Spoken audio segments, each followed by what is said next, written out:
katoa. He mihi anō hoki ki ngā mate huhua katoa, I runga I ngā marae, maha, o Aotearoa, taino mai ki ahuriri nei. Rātau ki a rātau hurinua ki a tātou katoa tēnā tātou.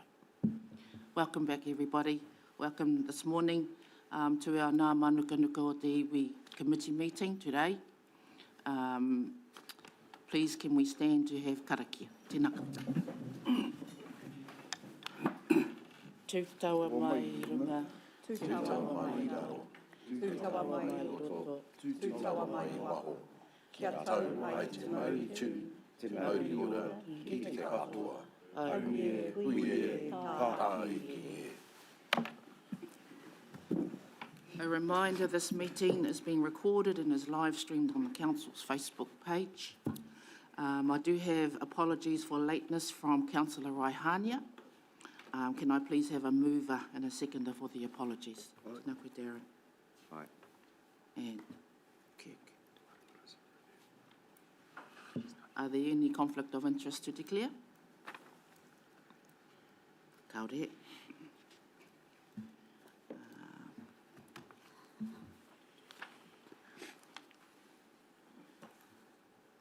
There are no presentations in the public forum today. Are there any announcements from our Mayor Richard? No, nothing today. Okay. Everything's happy? No announcements from myself. Kia ora tātou. There is a management update from, we've just had it, is that the one? No. There is a management update from Stephanie Murphy and Katie Pacholik, sorry, on the housing divestment. Tēnā kōrua, nau mai ara mai.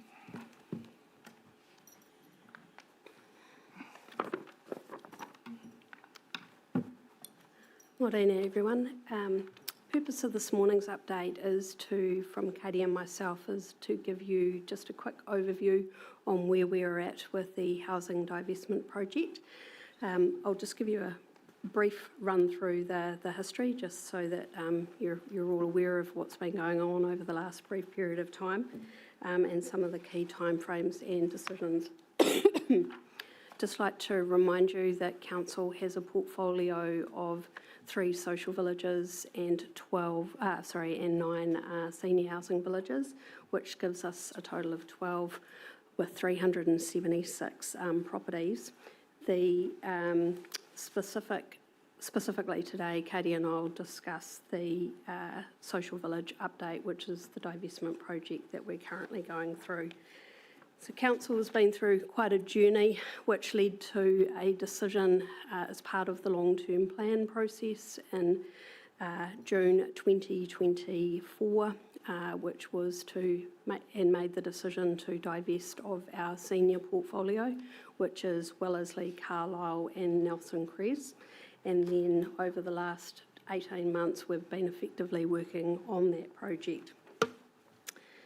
I guess one of the things to highlight is that now we're in very much this operational phase, and we've been working through this certainly in earnest in the last several months. Excuse me.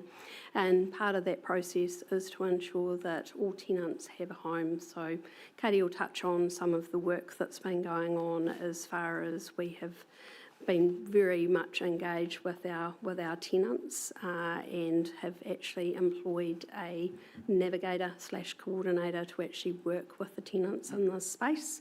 And the work that's been going on has been fantastic, as far as actually connecting with lots of the agencies across various different Ministry of Social, MSD, I always get them wrong, and also how the numbers are going as well. The actual process, as far as the divestment itself, we're currently out to market. The 3 villages are actually on the market, so to speak, and we're going through a tender process. That process closes middle of next week. As part of the process with the tenants, we actually gave them 5 months' notice. Standard under tenancy law is actually 3 months, and that's why we've been working very hard with them to ensure, to ensure that they're actually well helped through this process. For those that are aware, we also do have not only social tenants but also senior tenants in these villages, and where available, we've actually been relocating the senior tenants into our existing senior villages as well.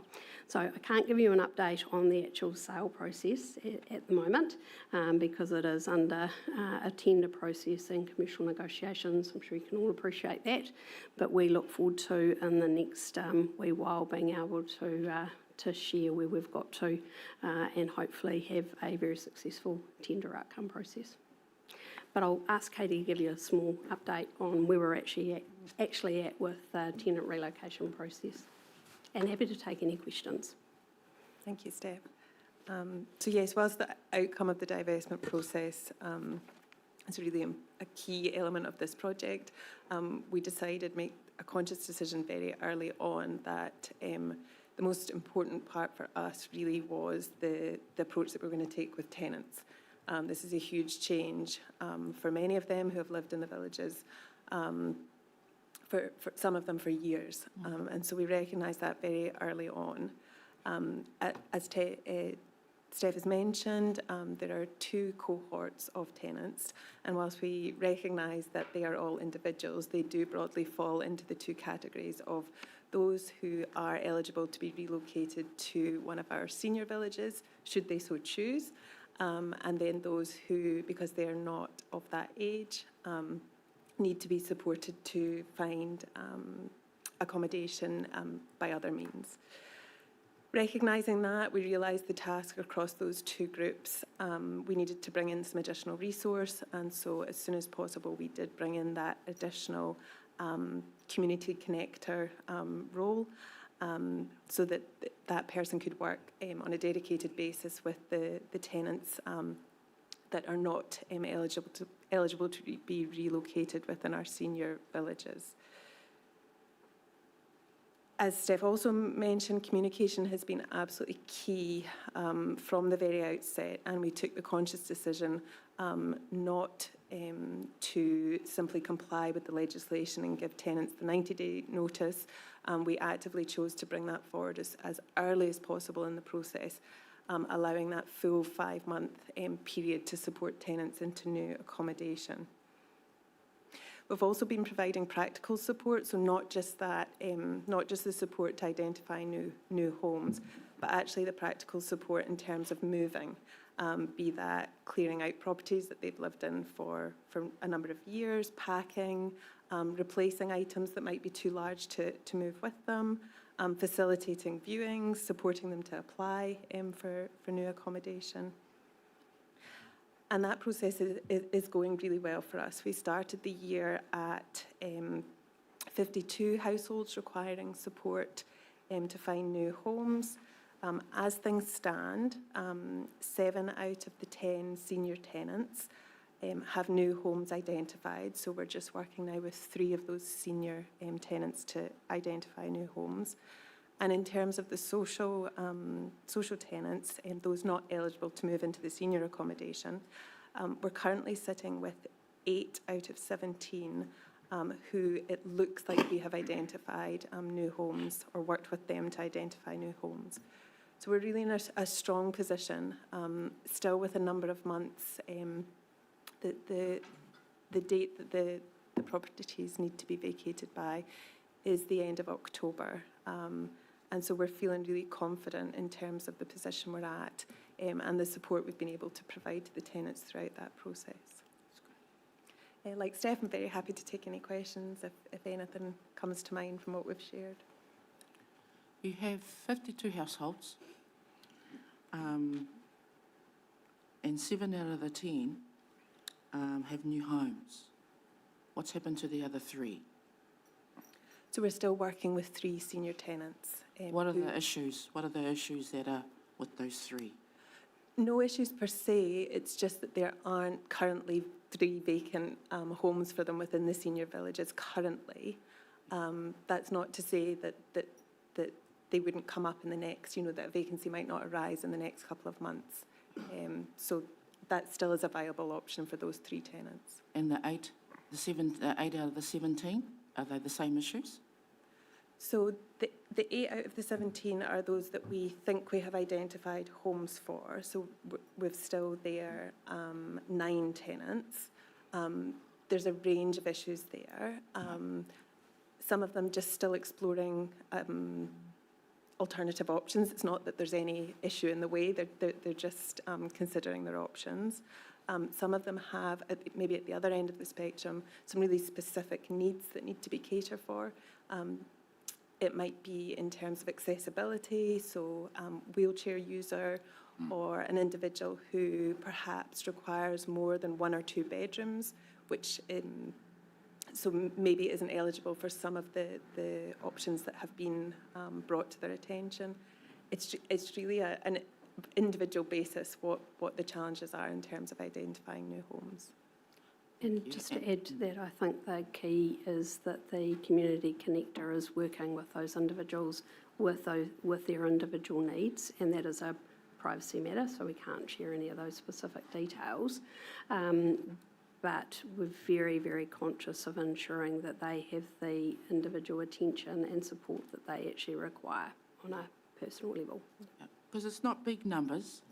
No, based on where we originally started, I guess probably to go back slightly, when the decision was made by Council back in June 2024 as part of the long-term plan process to divest of these 3 villages, at that point in time there was a decision made that we wouldn't actually continue, when vacancies became available, we wouldn't continue putting people into those homes. So that's why there is a difference between the numbers of 72 tenancies versus 52, because we'd already spent effectively the last 18 months actually not filling those re-tenanting those properties, because we knew that this process was actually occurring. So there was no point in putting someone into a new home or their new home to then turn around in 18 months' time actually say, I'm sorry, you're actually going to have to leave as well as part of this process. So it's been a very gradual process initially, and to Katie's point about as opportunities from the one cohort being the senior tenants, as properties become available across our entire portfolio, which is 305 units within the senior villages, the tenancy coordinators know the villages, they know the type of makeup of that village and who would be best suited to go into those homes. So we haven't traditionally had a large turnover within the senior villages. To Katie's point, there's been lots of tenants who have been in those villages for a very long time. However, changing circumstances, whether they're no longer able to live on their own, and I think that's a really key thing to note, is that in our senior villages, they are required to be able to live on their own. And once they get to a point that that's no longer suitable, they're not able to do that, then that's when the tenancy coordinators work with them and their families, or they may have other circumstances that lead to their departure. So it is a slow process based on the availability of tenancies within the senior villages. Thank you. I have one more question. What percentage of those villages are Māori? I couldn't speak.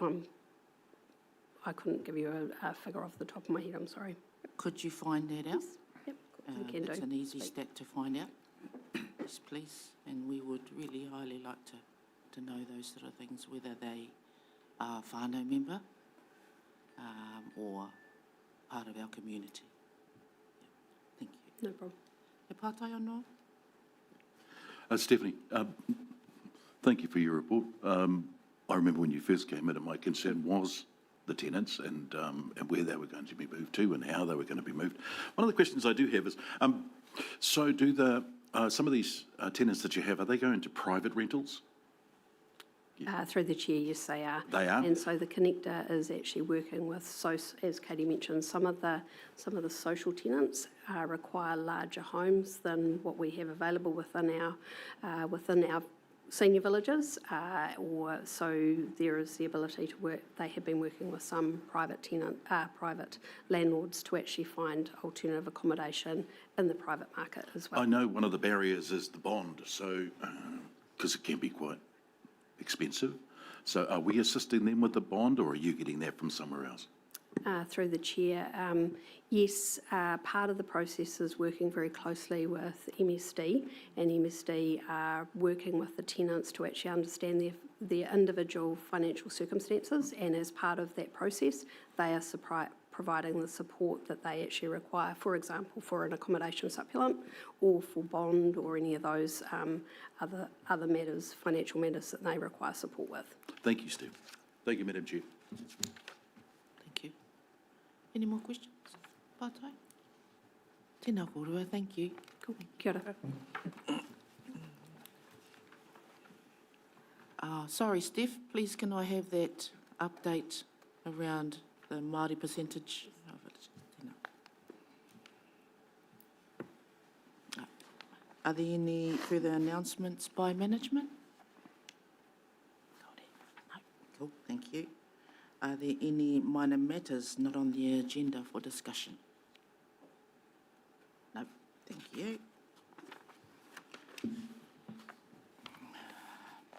Confirmation of minutes? Confirmation of minutes. Can I have a mover and a seconder for the minutes of Ngā Mānukanuka o Te Iwi meeting held on Friday the 8th of May 2026 as a true and accurate record of the meeting? Aye. Shayla and Darren. Tēnā kōrua. Okay. Open agenda. Hawke's Bay Housing Strategy, presented by Rebecca Peterson, page 6 in our agenda. Tēnā koe, Rebecca.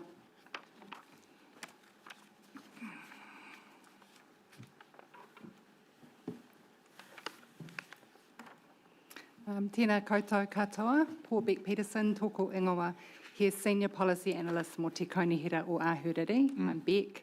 I'm a Senior Policy Analyst in the Strategy and Policy team here at Napier City Council. Kia ora again. Stephanie Murphy. Yeah. So thank you for the opportunity to present this paper today. The purpose of today's paper is to provide an overview of the work completed by the Hawke's Bay Housing Leadership Group to develop a regional housing strategy endorsed by Council in June. The strategy has been developed collaboratively under the Memorandum of Understanding Partnership established in 2025 with the Housing Leadership Group members that brings together councils, iwi, PSGEs and tai whenua across Te Mātou a Māui. Council has been involved in contributing to the strategy at an officer level to ensure alignment with our Napier City Council housing strategy. The regional housing strategy is a non-statutory framework and does not itself commit Council to funding, regulatory change or delivery of specific housing projects. The Regional Recovery Agency have been the administering body supporting this kaupapa, which folded at the end of March. This work is now being supported by the Interim Regional Office.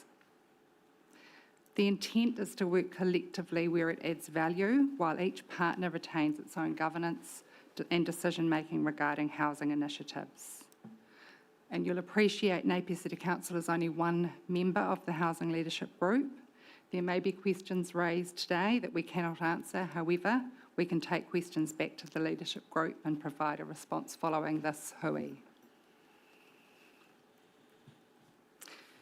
A Hawke's Bay housing stocktake was undertaken to inform the development of this strategy.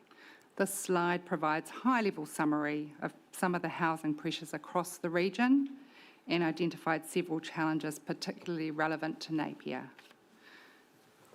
The 2023 pre-cyclone numbers indicate a housing shortage of approximately 5,500 homes across the region. We have higher rates of overcrowding and housing deprivation, particularly Napier, Hastings and Wairoa. In Napier, approximately 1,665 people, or 2.5% of the population, experience severe housing deprivation, and you'll be aware that the numbers are higher for our Māori communities. House prices and rents have increased faster than incomes across the region, making both home ownership and renting less affordable. And much of the shortage is in smaller 1 to 2 bedroom homes, reflecting an ageing population, increased numbers of smaller households and increased demand from people on the housing register. We also have unique issues facing Napier, including limited land availability and increased exposure to natural hazards such as flooding and coastal inundation.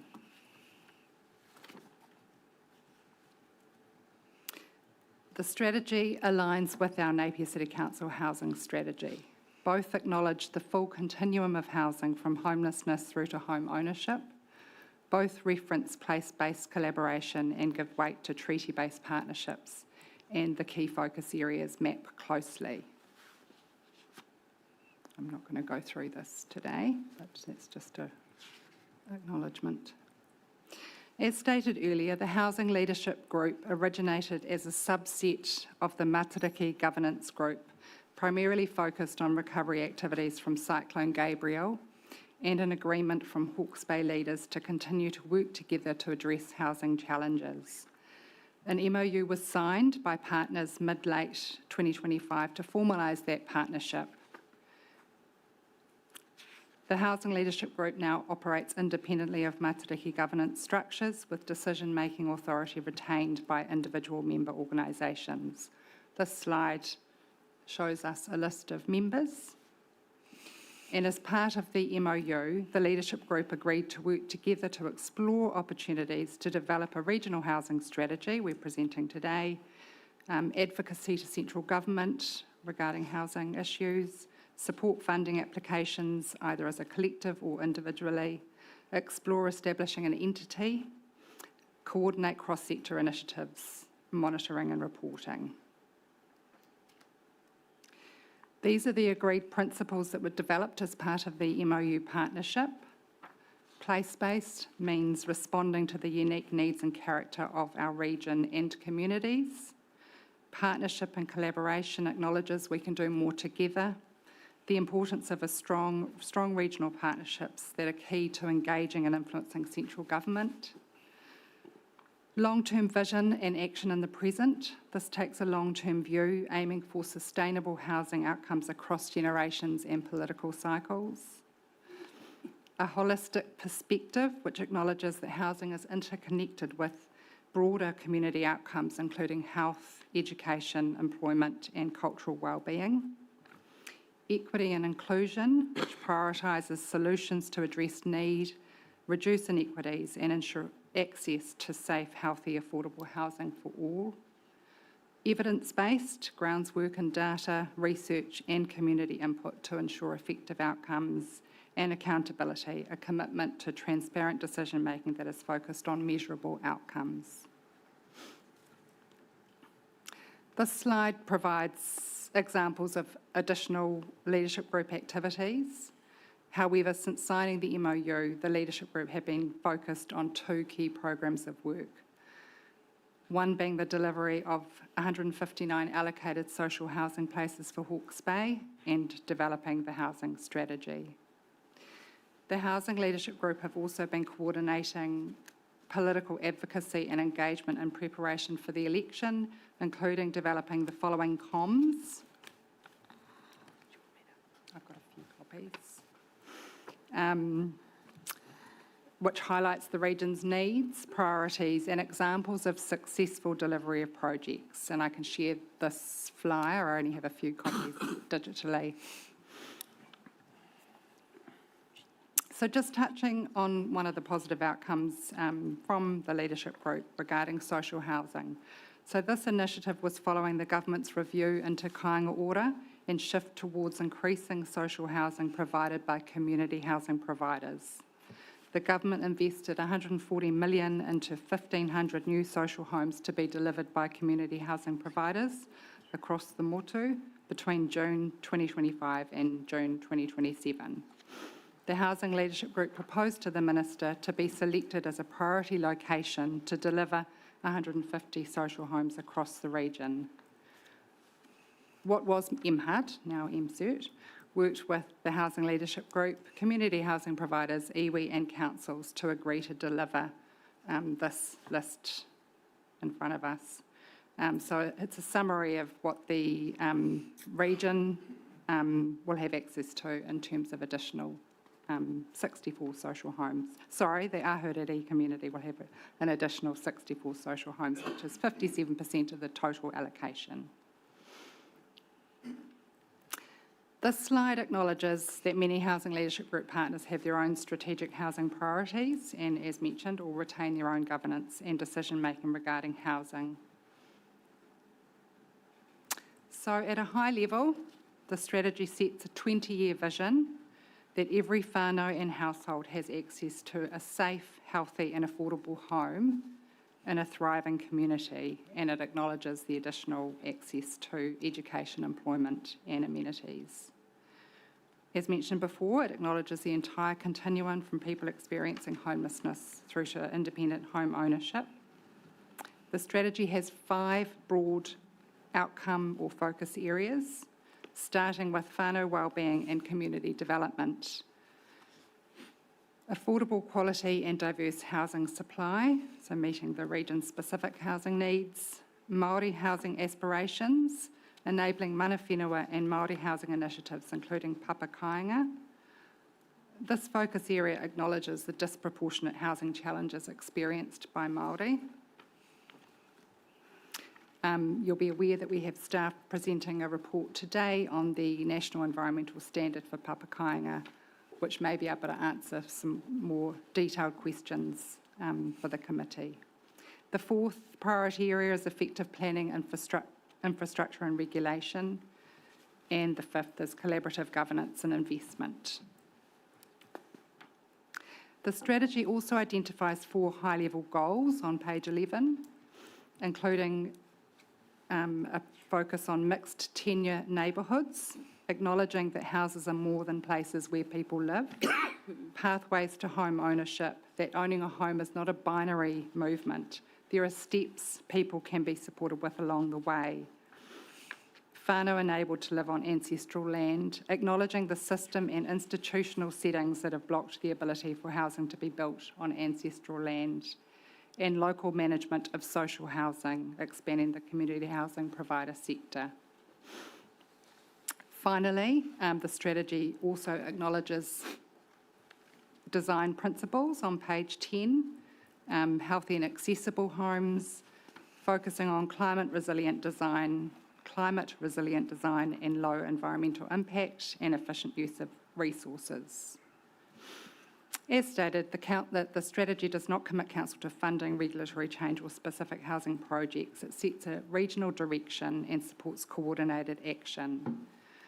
The strategy also provides the opportunity for improved regional alignment and a stronger collective voice with central government.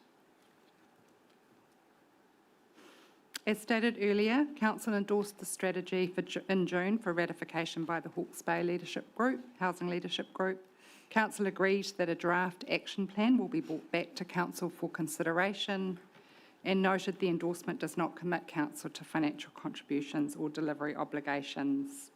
Council officers will continue to work with the Housing Leadership Group to develop a regional action plan, and council officers will continue to advocate for broader discussion and engagement with key stakeholders, including our disability, youth, kaumātua and age-friendly networks to provide further input. Kia ora, ngā mihi, happy to take questions. Tēnā koe. Pātai? Kia ora. Kia ora. Thanks for your report and Steph. My concerns are based around the increase in housing and what impact will it have on the increase in the sewage outfall and the increase in water taken from the aquifer, and also where do the embalming fluids, how are they disposed of, because the increase in the population, and well, you know, we die eventually. We do all the embalming fluids and things go. and what strategies might be in place to cater for the increase in the water usage with all that increase in housing. Through the chair, I'm going to hand that over to someone at the back bench. Maybe Russell might be able to respond. Thank you. I guess that's all of those things are considered as part of our district plan and how we develop our services to meet the housing demand across the city as well. So specifically for these sites, I don't know if we've done that work, but we look at it in a city in a catchment-wide basis, and that's how we look at our master planning for our services to help support the city in its growth in these areas. But you've raised some interesting questions that I'm going to go and ask my team about, but thank you.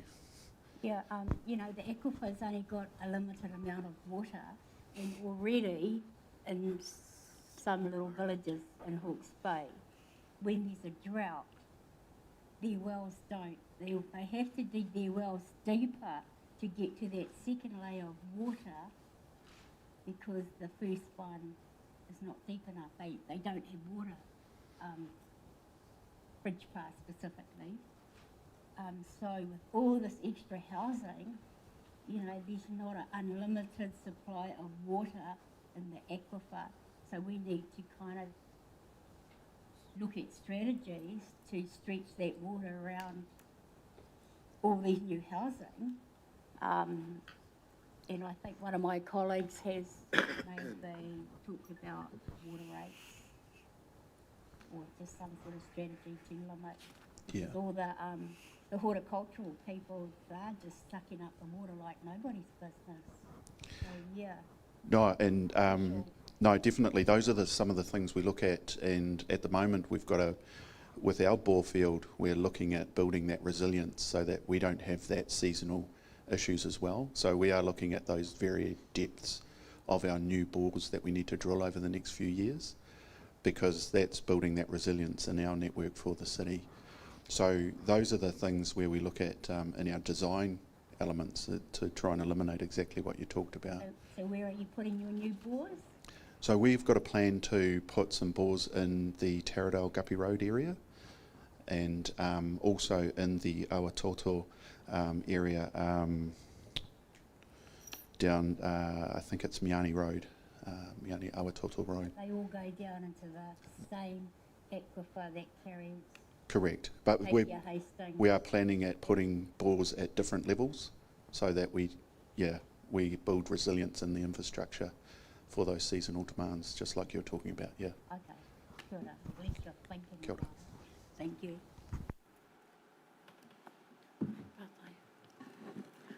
Tēnā korua. Couple of questions. What are the timeframes for the action plan to be completed? And will mana whenua be a part of the development of that action plan? And once the action plan is complete, who is accountable for delivery across the different organisations? Through the chair, good questions. So the timeline hasn't been confirmed. The interim regional office has committed to a small number of initiatives to drive through the leadership group, which is primarily looking at advocacy pre and post-election. There's some work happening with our homeless networks. So, yeah, but it's not a comprehensive action plan, and it's a question that has been raised, and we haven't got an actual timeline at this stage. Mana whenua, so are you talking about at the community level, or our PSGEs and Ngāti Kahungunu, because they sit on the... All of them. Yeah, so they sit on the housing leadership group, so we have Ngāti Kahungunu iwi, and we have PSGEs from across Te Mātou a Māui. So, and that means that they will be involved in the development Aye. as a party. And the accountability question, in the strategy you'll see at the back there is a table, and it's not specific in terms of who's leading what. It's quite high level at the moment. I would expect an action plan would have a little bit more detail. So, yeah, that will be developed as the action plan is. Kia ora. Kia ora kore. Well, I don't have a pātai, it's more of a statement, but I'd just like to acknowledge you for your work. I can see you guys have put a lot of hard work in, but also that partnership feeling, you know, that's a good feeling, and good to hear that you know, everyone's inclusive too, you know, to see what a real partnership will actually look like. So I just want to acknowledge you both and your guys' team. Kia ora. Kia ora. Pātai? Ai, kia ora, Janice Stevens from Tangoil Marae. Quick pātai, do you have any examples of great outcomes that you've been, or that you know of, or been part of, that has included iwi hapu and or marae? Through the chair, I'm quite a latecomer to this work, so yeah, and I don't want to respond on behalf of our PSGEs, but I know that there is a lot of work happening in Ahuriri with Mana Ahuriri, and I think some of them are in the comms that has just been handed out. Well, I know on page 2 there's a whole list of projects that have been implemented with our PSGEs in particular for Ahuriri. Okay. I think it's a really good, awesome an idea that the Matariki, our PSGs and our Māori organisations have come together, and all our councils have come together on this huge kaupapa, because it is finding warm homes for our whānau. One of the other things I'd like to mention is there room for critical repairs for those whānau that have homes that are falling down? They too require support. Is there room anywhere in here, the strategy, to help them with their critical repairs on their homes?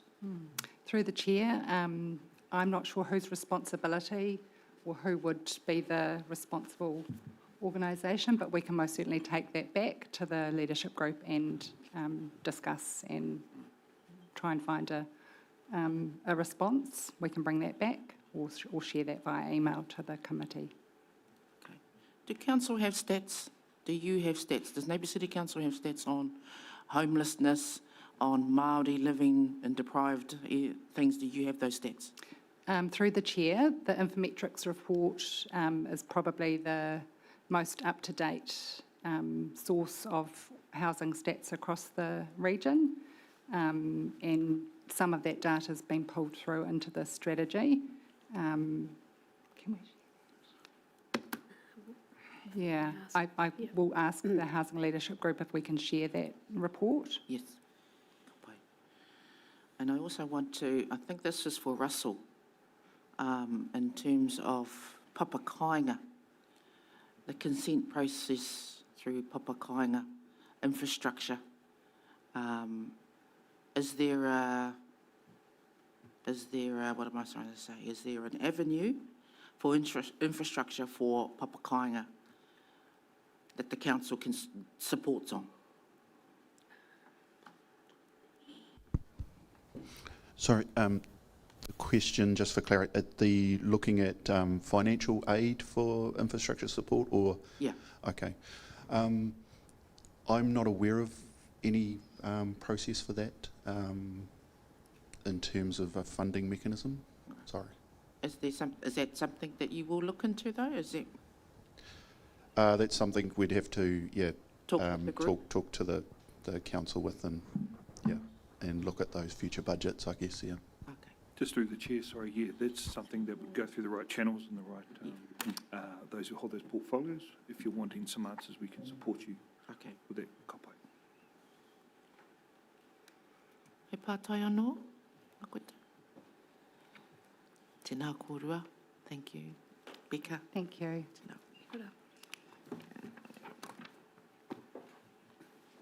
Okay, there's no more questions? No? That's fine. Do I have a mover and a seconder for the officer's recommendations? Aye. Kirk, thank you. Aye. Shayla. Okay, Okay, so the resolution. Resolution that Ngā Mānukanuka o Te Iwi Committee receive and the report titled Hawke's Bay Housing Strategy dated 14th of August 2026. The matter is now up for debate. Comments for and against begin with the, yep. Okay. Okay, so no more speakers. I'll put the motion. All those in favour? Aye. Please say aye. Against? Carried.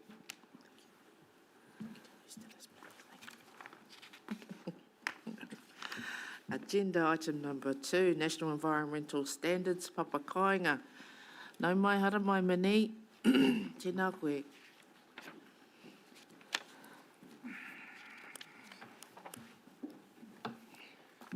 Tēnā koe, ko mini toko ingoa, no Kenya, no India o ko tupuna. E tupu ake o Kenya, e tupu ake o raro beg your pardon, e te maunga o Mount Kenya, e kuhoi o te awa Nairobi River, ke ahuriri ahoi e noho ana, ke te kunihera o ahuriri e mahe ana. Tēnā koutou. Tēnā koe. Kia ora. Kia ora. So I am here with an information paper on the National Environmental Standards for Papakainga development. The legislation was gazetted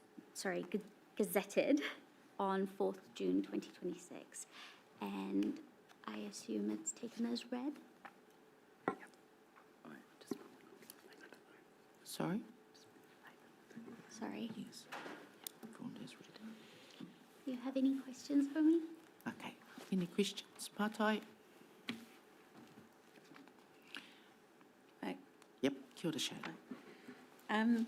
Are you able to provide a clear comparison between the existing PDP provisions and the new NESP, so that we can see kind of what or where Māori landowners gain and lose, or things remain the same? I can do that in a more detailed context if you prefer, but as an initial comment, I would say that the NES for Papakainga allows for 10 residential units on any Māori ancestral land, as well as ancillary non-residential activities. Our proposed district plan provides for the same as a permitted activity, being 10 residential units on Māori ancestral land. However, our PDP also allows for the same activity on PSG land, which is different to the NES for Papakainga. That's the main difference. Kia ora through the chair. Thank you, Shayla. I had a question that leads on really nicely from that. So in the paper, 6.2, I think, references what you've just told us about the PDP AV. However, earlier in the paper, it says that the NSP prevails. So from a hierarchical perspective, does our PDP, is it actually more enabling? So that is something we're looking into currently. The NES does prevail over the proposed district plan where there is any duplication, conflict, or more restrictive provisions in our district plan. Where we are more enabling, we can retain that enabling provisions. But we are currently working through the two documents to ensure that we keep our leniency while removing all that duplication. Great, and so that would mean, that would provide clarification to those that were looking to develop that land. And how will what sort of resource would we provide them with to give them that clarity so that they know which rules apply in their situation and which is the master, I suppose? It would depend on the type of development that's being proposed in specific as to which standards prevail and which don't. But the intent of updating our proposed district plan, which is required, will ensure that it's clear which one prevails over which and where we retain our leniency. Cool. Thank you. Thank you, Madam Chair, through you. We're aware of papakainga that's already been built around Ahuriri. My learned friend here beside me with Waiahiki, of course, Tipini Heperi with Waipatu, and also out in Kahuranaki with Zach Makoari and his papakainga. So how does this differ from what they've done? Is there a difference or is it the same? I couldn't speak to the specific examples, but this NES, the developments that are already done would have sat under whatever rule framework there was at that time. This NES allows for consistency across the country. So any Māori people that wish to do a papakainga development can look at the same set of rules and apply them across the country. So that's the main benefit of this environmental standard. So the consent process will be different as well, I take it? The consent process would differ depending on what other consents you'd require under the relevant proposed district plan or district plan for the region or territory. There's some, I was just reading this here, it enables development of up to 10 residential units on Māori ancestral land, including small-scale associated and ancillary activities in residential rural purpose zones. Now, is that up to 10? And, like, could you have 5 or 6, or does it have to be 10? And is there a limit on land size that you can put these 10 houses on? It is up to 10, so you can do less than, and there's no limit on the size. As long as it's within the zone specified, then, and the land meets the definitions, then it's whatever you choose for the development. Now, the question's already been asked about infrastructure. I go back to the previous subject we were looking at, the Hawke's Bay housing strategy, where they're working to secure government investment in housing infrastructure and capability. But I see nothing of that here. And of course, that question's already been asked about infrastructure, so we'll move on from that one. Also, rates. Now, my understanding is that if you own a property and you decide that you'd like to subdivide it, all right, and you put another house on it, then what was your rates of, say, let's say for argument's sake, $2,000 a year, will now become $4,000 a year because you're charging for both properties, aren't you? Rather than just the one. That would be a fair assumption, wouldn't it? Through the chair, I couldn't comment on Okay. the rate situation. We can take that question away and provide feedback to the committee. So this particular land, if there is rates that are being paid for this particular land, all right, and let's say it's $2,000 a year, and we put 10 houses on it, will the rates remain at $2,000 a year, or will it be a percentage of that? Through the chair, we'll have to take that question away to get clarity on that for you. No, thank you. Thank you, Madam Chair. Just building 11 to 30 homes you've got in here, including development undertaken by post-settlement governance entities. What is your expectation of governance entities to build 11 to 30 homes? What are they tasked to do? They would need to undertake the development as... Can you speak up, please? I can't hear. Sure. They would need to undertake the development as per the standards, but what that is indicating is that you can apply for resource consent between 11 to 30 homes, as well as the ancillary activities that can be provided for. So it's a pathway that is consistent for the purposes of consenting, as opposed to specifying or restricting the activities that can be done. Can you please specify each of those restricted activities? What is a restricted activity? Yeah. What is a permitted activity, and what is the other? Please, can you? Sure. So a permitted activity is an activity that you can do without applying for resource consent under the Resource Management Act. And in this case, under the NES for papakainga, it would be a development that allows for 10 residential units along with an extent of non-ancillary activities. Restricted discretionary activities are where you require consent under the RMA, and when you apply for that consent, your matters of discretion being council are restricted to specific matters, and those are listed in the NES standards themselves. So we would be, if that came in for consent, the council would only be looking at what's identified as a matter of consideration. Okay. Okay. You got an example, please? Of a resource consent No, or of something that's not. that's not restricted. And then an example of one that is restricted. So just give us an idea of what we're dealing with here, that's all. So in the case of the Papakainga, it would mean that you could do 10 residential units on any site that is Māori ancestral land and not require consent for that component of the activity, whereas a restricted discretionary activity would be the 11 to 30 gotcha. Yep.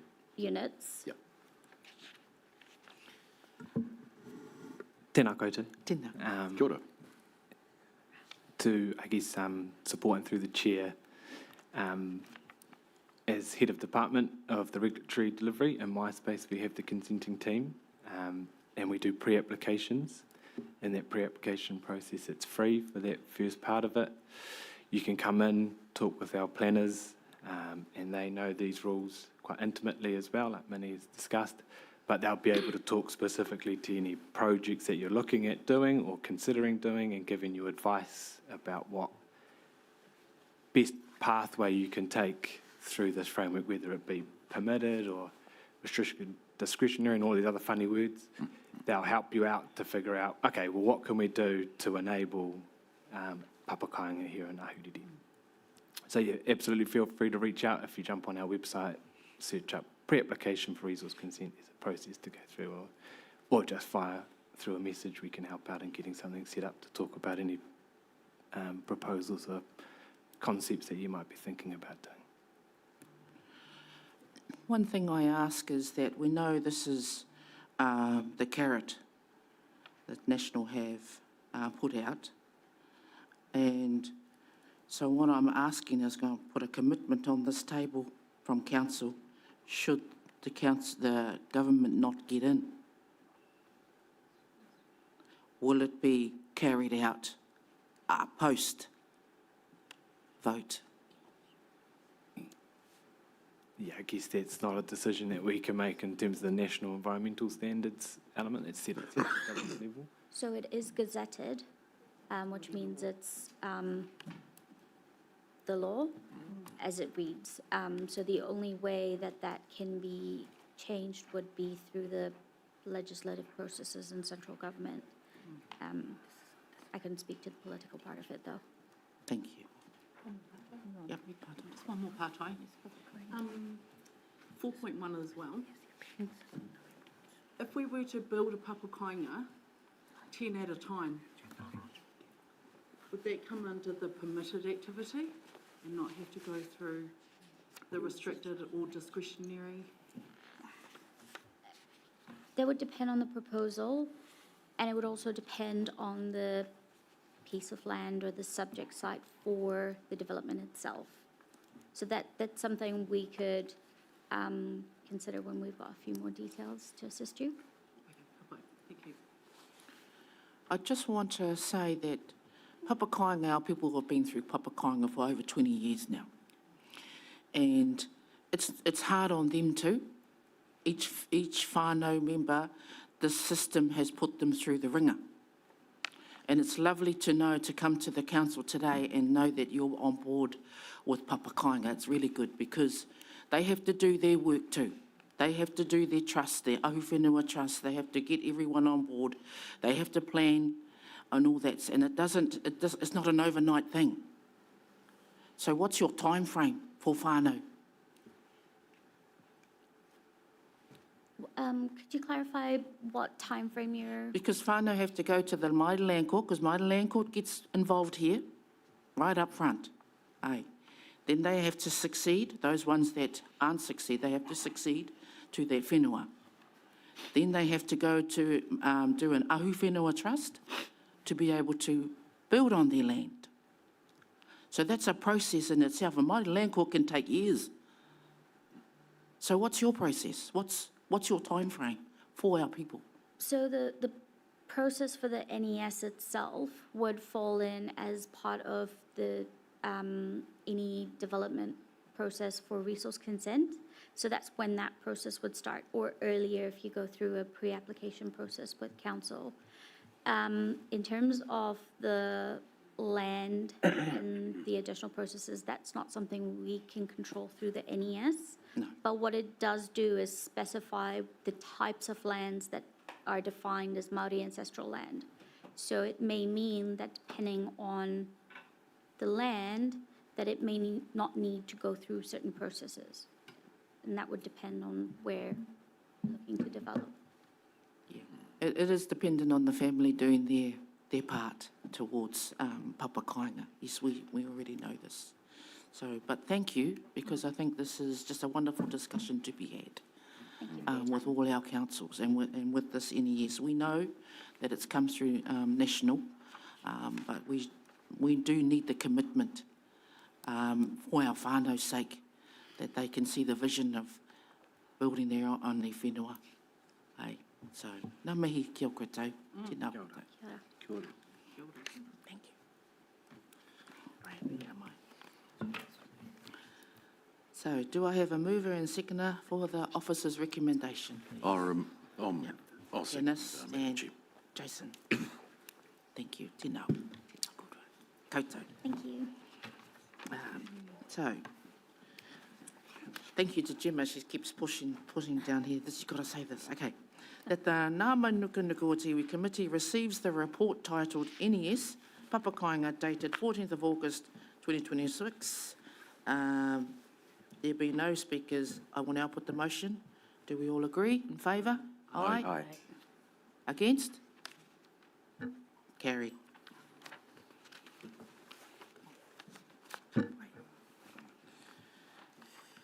Agenda item number 3, Te Ara Rangapū, Māori engagement. Nau mai hara mai kāla. Korua tahi kusea.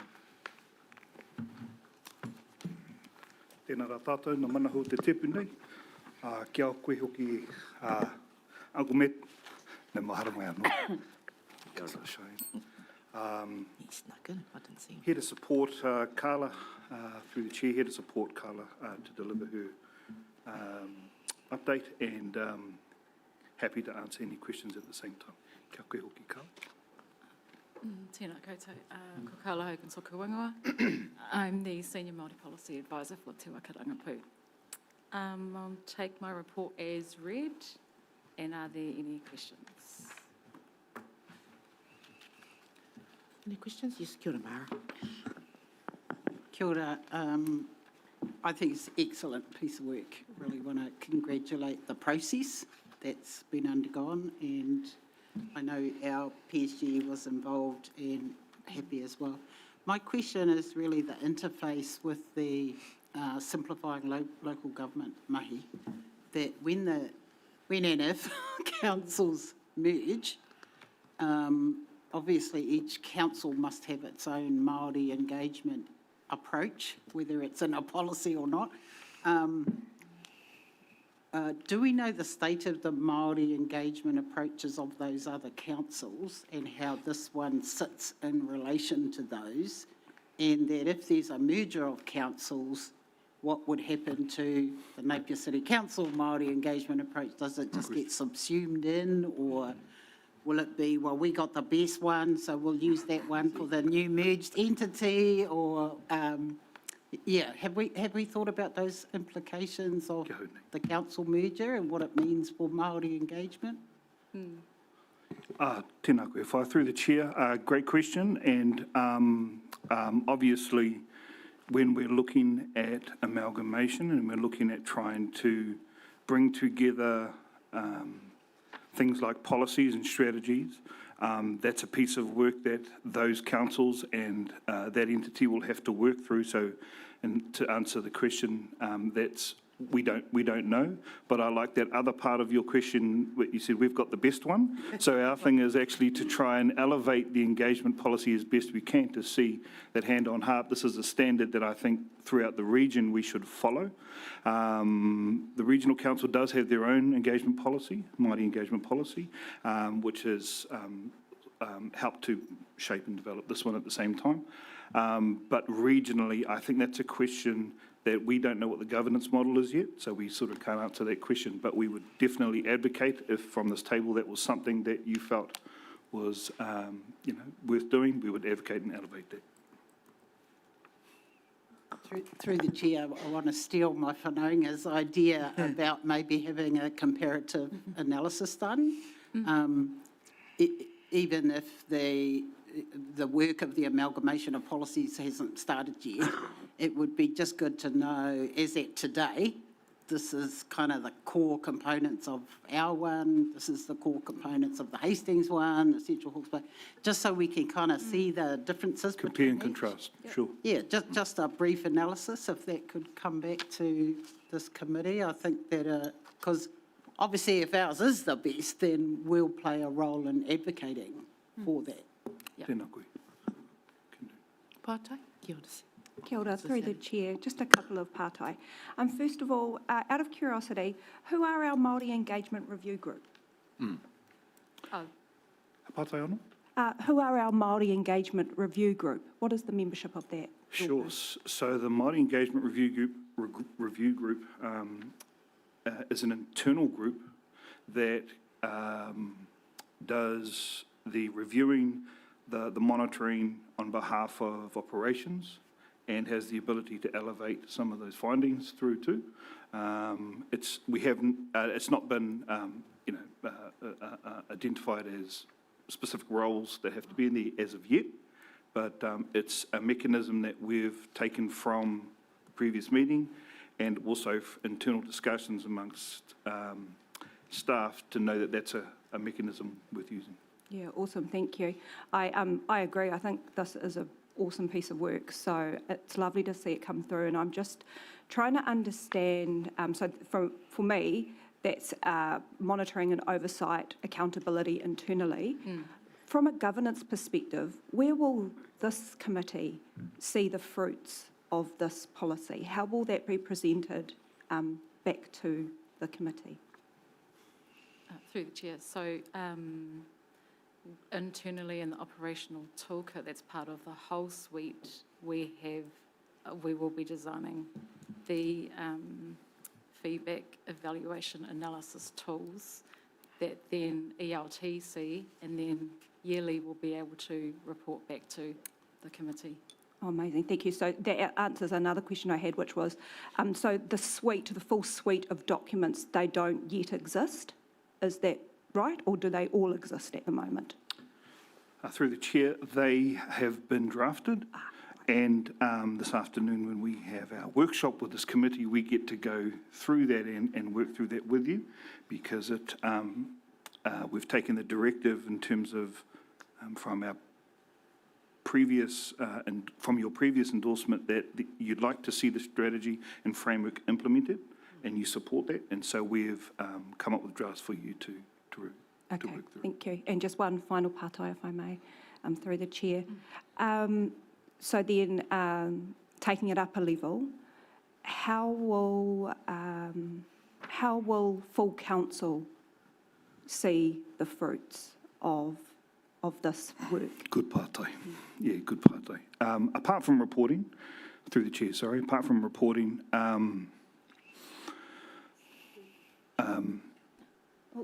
we've...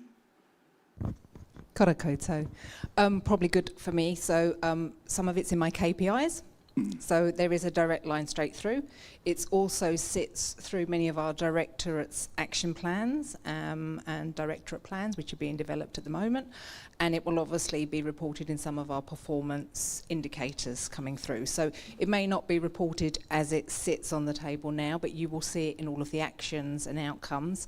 There's some amazing work that's already being tested with waters, so you will see that in the way that we develop policies in the future too. So, kia ora koutou. Thank you, Louise. I think it's important for the tipu to know that and to understand that we've got those different layers and levels of information coming through so that it's captured at all levels. Absolutely. Kia ora. Ka pai, Tēnā tēnā koe. Councillor Sally. I have a pātai. Define, tēnā koe Kala, define mana whenua and then Māori community. Define that for me, please. As we're the Māori Partnerships Unit, we wanted to ensure that we weren't excluding any Māori communities that didn't have a mana whenua relationship to Ahuriri, like myself, for example. So I'm not from Ahuriri, but I am Māori, and that's where I wanted to ensure that we're the Māori Partnerships Unit, we need to look after our Māori communities, and not just our mana whenua communities, but we're here for everyone. Through the chair, just to support that pātai, that's a great question, because sometimes we do get a little bit mixed up when we do start to talk about kaupapa Māori, te ao Māori, iwi Māori, and then sometimes we use the terms. So in our workshop, we've got a special section there for us to work through from a strategic and a framework point of view, what elements impacting mana whenua and what entities impact this table. At the very core for Te Wakarangapu, we're a Māori Partnerships Unit across the community of Ahuriri Napier, and part of the policy and part of the strategy is to help define for our community that very pātai. Yep, I mean, it's all good that you include those outside, nā rawa, all good. But your partnership belongs to the mana whenua, tuatahi. And I just want to make that statement, that yes, we have a lot of whānau that are outside our iwi, and that's all good that you want to include them in this. We're all good, but tuatahi is mana whenua. Kei te mōhio. He pātai anō? Ai, he pātai. Yep. First, I just want to tautoko what's already been said about how great this mahi is. I was really impressed when I read through it and the report itself too. My question is around what is the escalation pathway if a directorate doesn't undertake the required engagement process or undertakes it too late? What happens? Kia ora, Carla. Yes, so I do have about 15 pages for what that means now. I do have an escalation pathway. Implementation tool. And the implementation tool. So it's got exactly what happens, who's responsible, and follow up. Yeah. And that's the next And that's session? in the operation, yeah. In this afternoon's workshop, yeah. One more pātai. Just in the 5.1 disadvantages, it says that you require staff capability development. What specific capabilities need to be developed?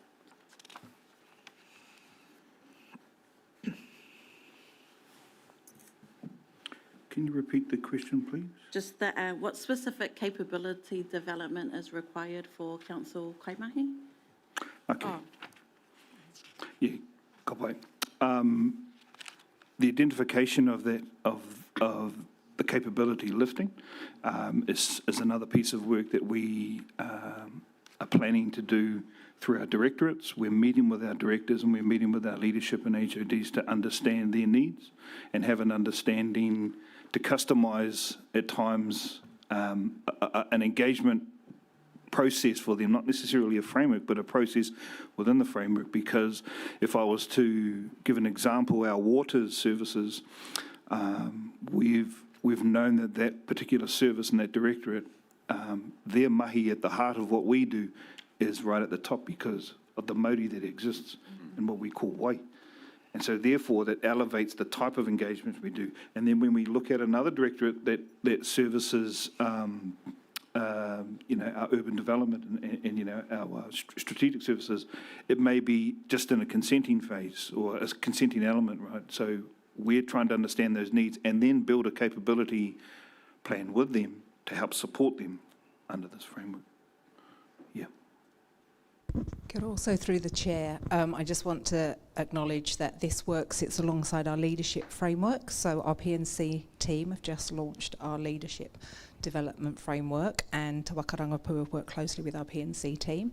So around our expectations in terms of behaviours, cultural competency, excuse goodness, I promise I haven't been drinking, that all connects into our leadership development framework too. So it's really what we're trying to do is embed everything in every part of our organisation rather than it being in standalone. So early days, but that's our aspiration. Kia ora. Any more pātai? Kia ora. Councillor Raihania. Oh, tēnā koutou, through the chair, tuatahi, aroha mai o takutu reiti, tuarua tautoko ana ngā mihi kua mihia. Tēnā kura, tēnā koe Kāla. Thank you for this piece of mahi. It was a really great read. My pātai probably follows on from Shayla, just following on the capability building, because I noticed that was the main risk highlighted in the paper, which is great to note. And I suppose I just wanted to understand, with the capability building framework that's just been mentioned, will that training come back to this tepu before it's rolled out, or will it just kind of come and then roll out and then we kind of just get a update? For sure. Listen, we through the chair, sorry, for sure, great question. And I think it's really important that you do have visibility across some of these outcomes that you've actually directed us to do. And so for sure, whether or not that's a tick box before it gets underway, you know, it is business as usual in terms of training and developing internally, and that is operational. But I think it would be remiss of us if we don't actually give you visibility of how we intend to do that capability development. I'm looking forward to the planning. One thing from me is the engagement policy that was put together. The engagement is around mana whenua, yes? And so I say to Te Waka Rangapu that your engagement starts with marae, coming to our marae, meeting our people, the people that you are writing about in these policies, because all I'm going to say is we haven't seen you yet on our marae.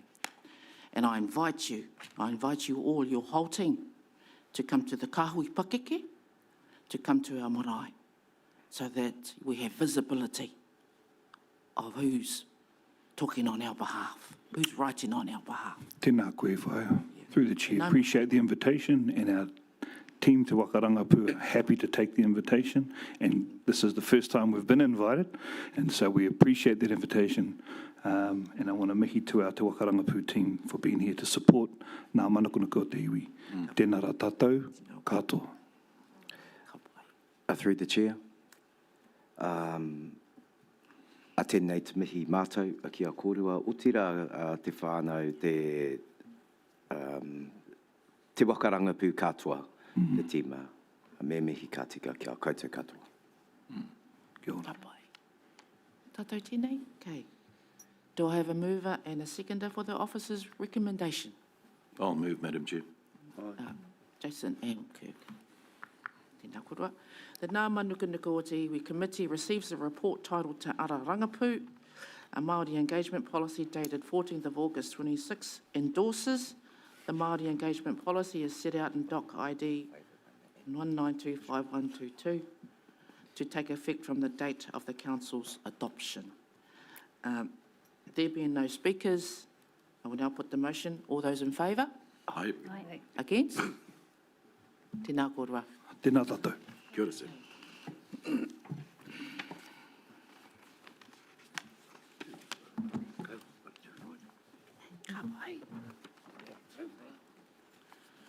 The Agenda item number 4, Animal Shelter Naming Conventions, presented by Anthony Rewcastle and David White.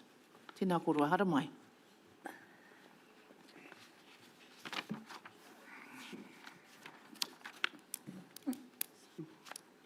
Oh, sorry.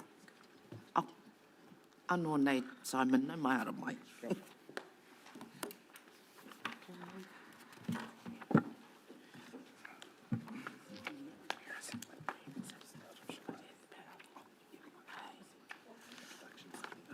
Ka pai.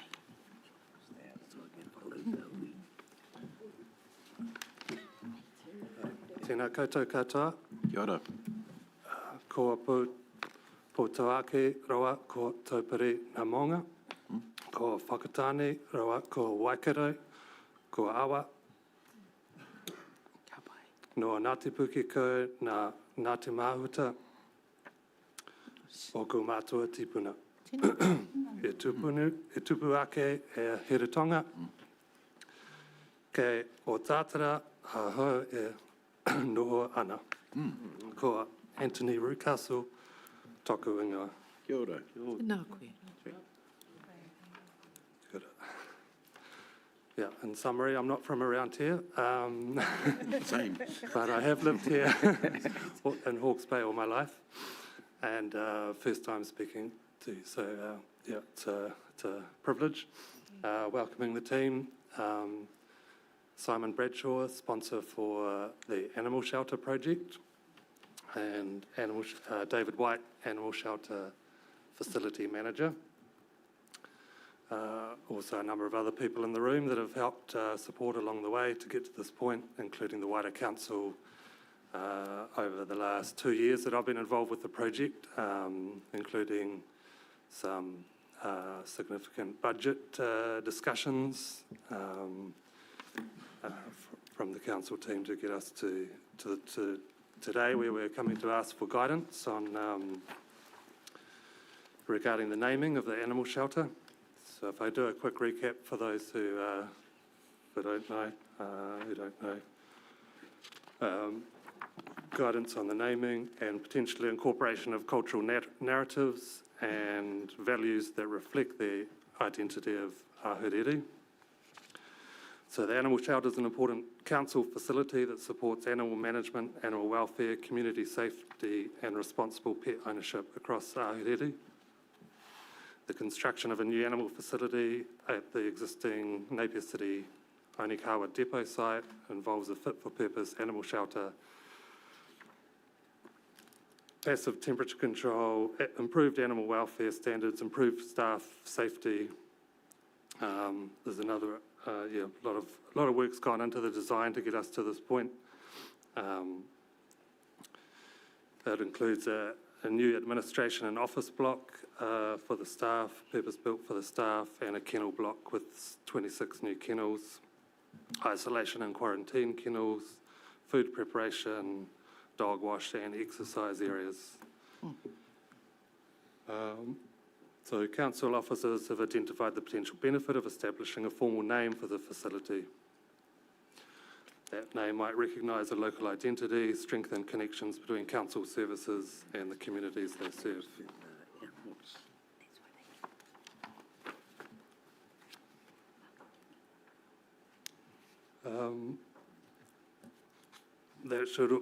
That opportunity may be to also reflect that relationship between people and animals and the cultural guardianship, the cultural significance, of the guardianship, care and well-being of David and his team. Pau Whakaare has gifted te tohu o te waka rangapu to the animal shelter facility. So we're considering using that symbol, that tohu, at the entranceway as a feature entrance to the building to welcome visitors, users of the facility. That's just in a design phase at the moment. Happy to come back.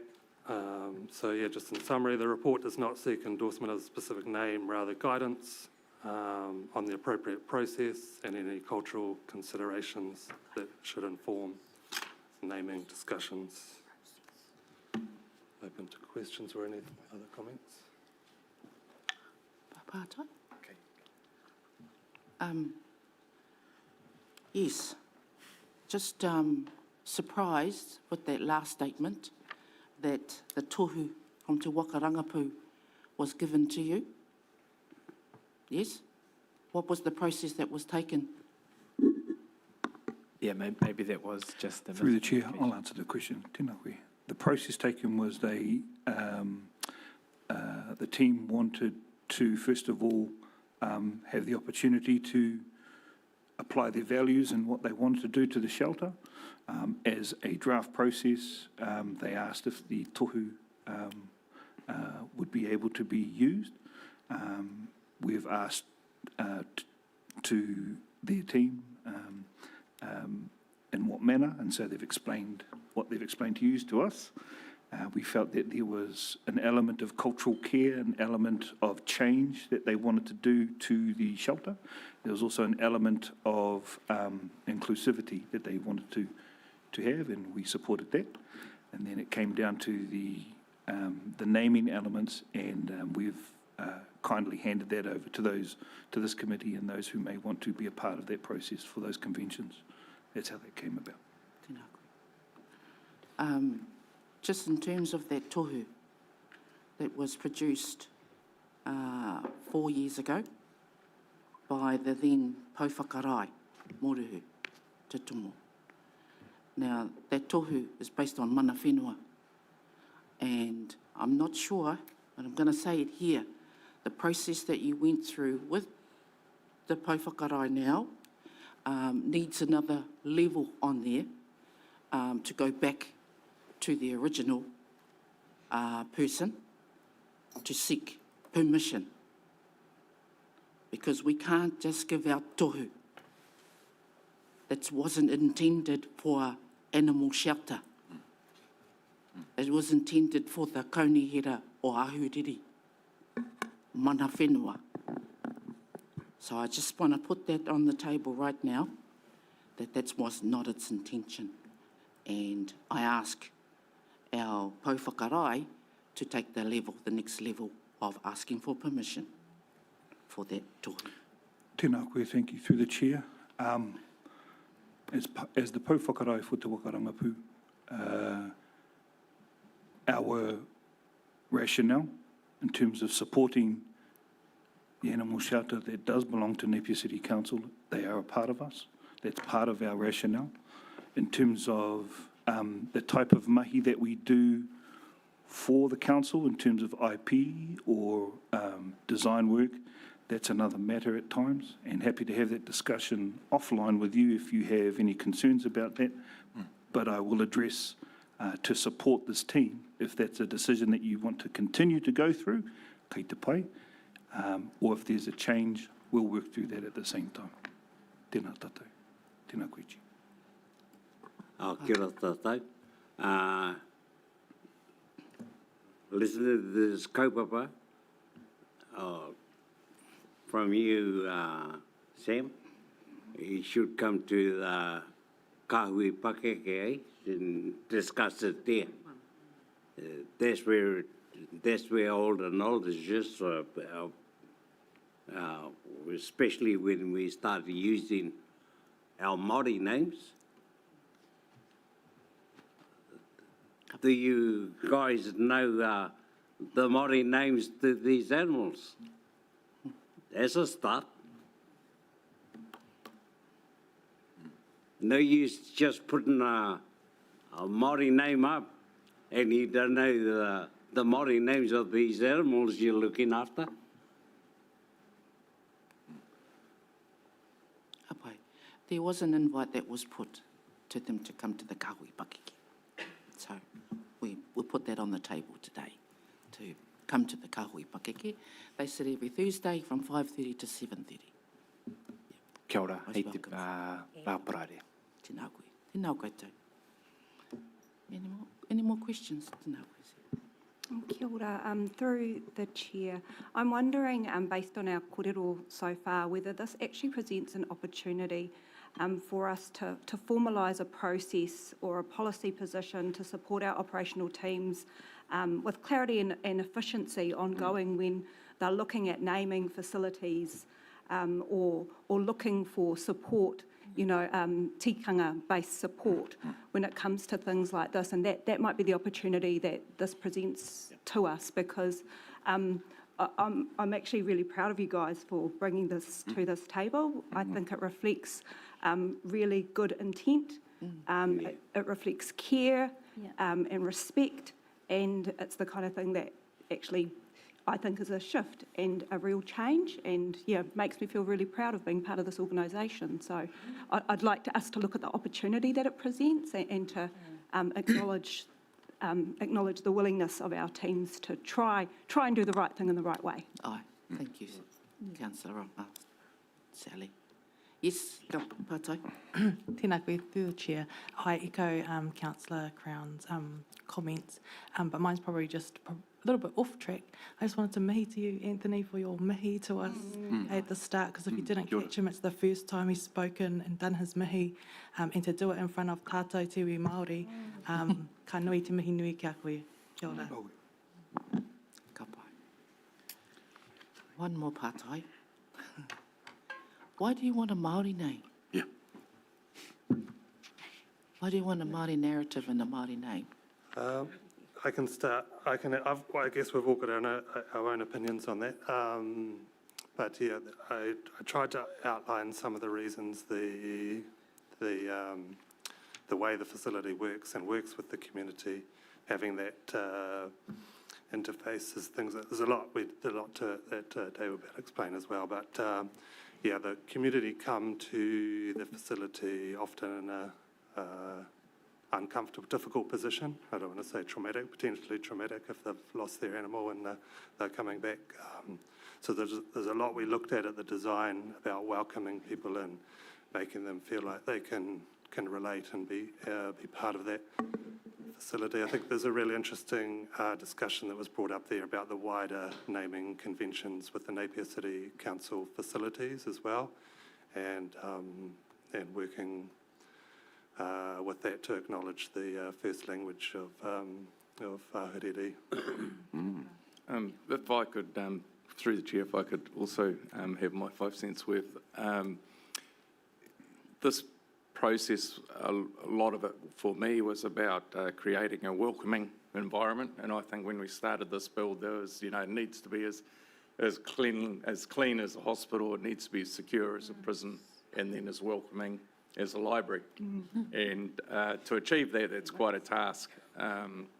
So our hope and our conversation started with Sam and through the tohu, and the use of that is an approach to bring that welcoming and reflect our community and make them feel at ease when coming into what is a confronting and an emotional environment dealing with their dogs and couriers. So that's what started the conversation, and then that's moved forward to the opportunity of naming the building.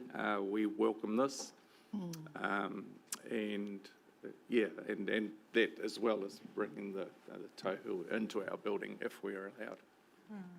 But the main aim was to make it as welcoming, reflect our community. Awesome. And well, it is lovely to hear that.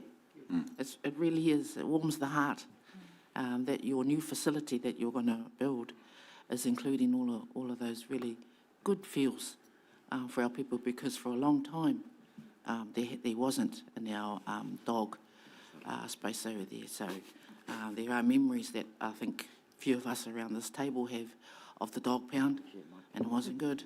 and I recognise that, and this is an opportunity for us to actually start a new chapter in that. Nice. And our relationship with the community, and that's what we're really striving for, and we would appreciate your support in doing that. Awesome. Yeah. So come to our kahui pakeke, please, and kōrero. Invitation. Thank you. Ka pai. Tēnā koe. He Pātai? Yeah, through the chair. So yeah, I was just going to ask that. Do you think that will be a possibility? I really love, what you guys have brought and the inclusiveness. Do you think that'll be you will be able to get to a kahui kaumātua meeting? You think, Simon? You'll be there. Aye. Ka pai. No, very lovely. Thank you, guys. Pātai. Thank you, Madam Chair, through you. Excuse me. Thank you for coming in today. And tēnā rau atu koe moto mihi I tēnei hata. Ka rawe. Hey, I looked at this and now that you've explained it, right, because there was not a lot of explanation here, right, I kind of looked at it and said a name that reflects the role of the facility. Do you know I couldn't come up with a name that would reflect the role of the facility? The relationship between people and animals, well, we could call that manaki, we could call that whāngai, you know. And the cultural significance of guardianship, we could call that kaitiaki, you know. And care and well-being, well, that comes under Manaki as well. And all that stuff went round in my head thinking, where are you going to find a name that actually, at the first part, reflects the role of the facility? And that's what I couldn't come up with. And then you throw in, you know, words like more kai, which is, you know, a pet. That's our kupu for pet. More kai, or kararehe, as Maureen has said this morning, which is animals, you know. But that's something for the kahui Pākeke to do. And thank you for the explanation because, yeah, it didn't do my head in, but I sort of sat there thinking if we were to find a name or find a process for the name, what would it be? And the first part there was the one that threw me altogether. But, no, thank you. Thank you, Madam Chair. Any more pātai? No. Sorry. Yep. Sorry, I'm putting my dog owner hat on. I'm just wondering in terms of, I asked a question earlier in the day that, because I kind of struggle with the term shelter, animal shelter. It just feels too close to homeless shelter and everything shelter has become associated with.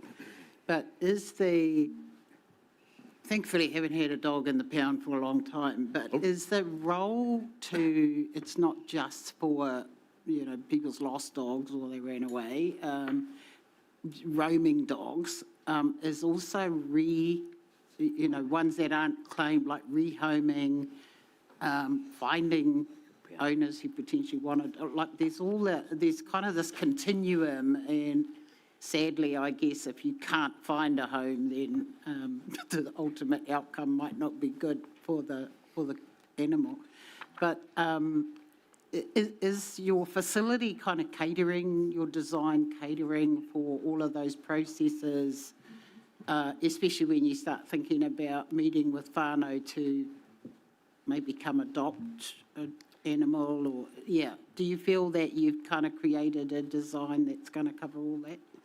Yes, through the chair, that's very much the aim of the rebuild. And currently we don't have a facility for rehoming. But we work out of a one-counter small space. A big part of the design is the opportunity for families to come and meet animals and rehoming.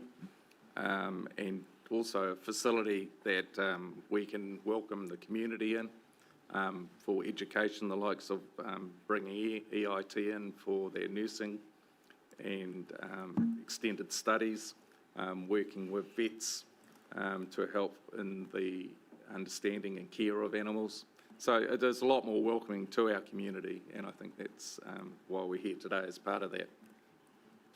Could I add to that as well? Yeah. So yeah, currently they're working out of 2 garages and some cages, basically, the facility with some tarpaulin. I don't know if you've seen it. So the advantage of starting from scratch with this rebuild for the facility means we can look at that processing, getting a really efficient processing of the dogs for the staff as well, for the getting efficiencies there. The architect we're using from Wellington has just done vet services in Taradale Road as well, so they've been quite focused on providing those facilities. So it's a really efficient process where dog service, the vans can get into the facility through a secure entranceway. There's a vet treatment room. There's isolation kennels. I'm learning a lot about dogs over the process as well. There's isolation kennels, quarantine area by that side as well. So they go through those health checks and whatever vaccinations and weighing in and things. So cleaning, washing, go through to the kennels. And then there's that other end of the facility or the process where we're trying to rehome. So there's the exercise area and adoption area, cages for those dangerous dogs as well when the staff hand them over back to their owners. I think it's got quite an efficient way of process for those different aspects of caring for those animals. I mean, I think that broader story changes this paper completely. Like when you start looking at its training opportunities, you start thinking about families and community and rehoming. It just changes the paper completely, the narrative that's there, which, you know, we have in our mind what a dog control place is. And I'm just really glad for you, happy for you, going to have a lovely new facility, and that it's actually a facility that is going to bring the community absolutely closer, not just people who've lost their dogs. So it's great.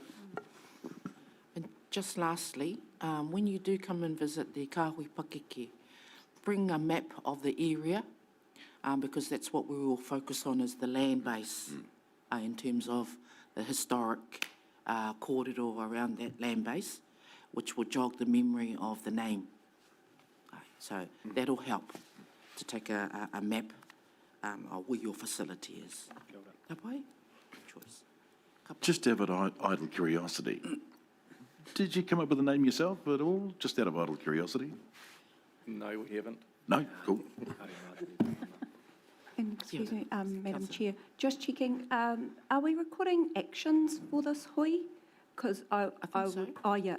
So my point around a process or a policy position around naming for council facilities is recorded? Yep. Kia ora, thank you. Ka pai. Through the Chair, just to support that, is that's actually an identified process that Toka Rangipu are also supporting, and would like to just also note that the purpose for us working with this team was to bring it in front of this committee, because we've also advocated the next phase for them to go to the hui Pākeke, Kāhui Pākeke, because of our relationships with them in the past and naming conventions. So just to make that a note. Tēnā tātou. Ka pai. No more questions? That's us. Evelyn, do you have a question? No, love the idea. Okay. Awesome. So with those questions, do I have a mover and a seconder for the officer's recommendation? Mara and Evelyn. Ka pai. That Ngā Mānukanuka o te iwi committee, A, receives the report titled Animal Shelter Naming Conventions dated 14th of August 26. B, endorses officers' engagement with mana whenua representatives to develop naming options for the new animal shelter.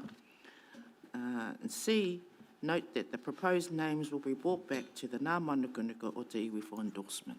Ka pai.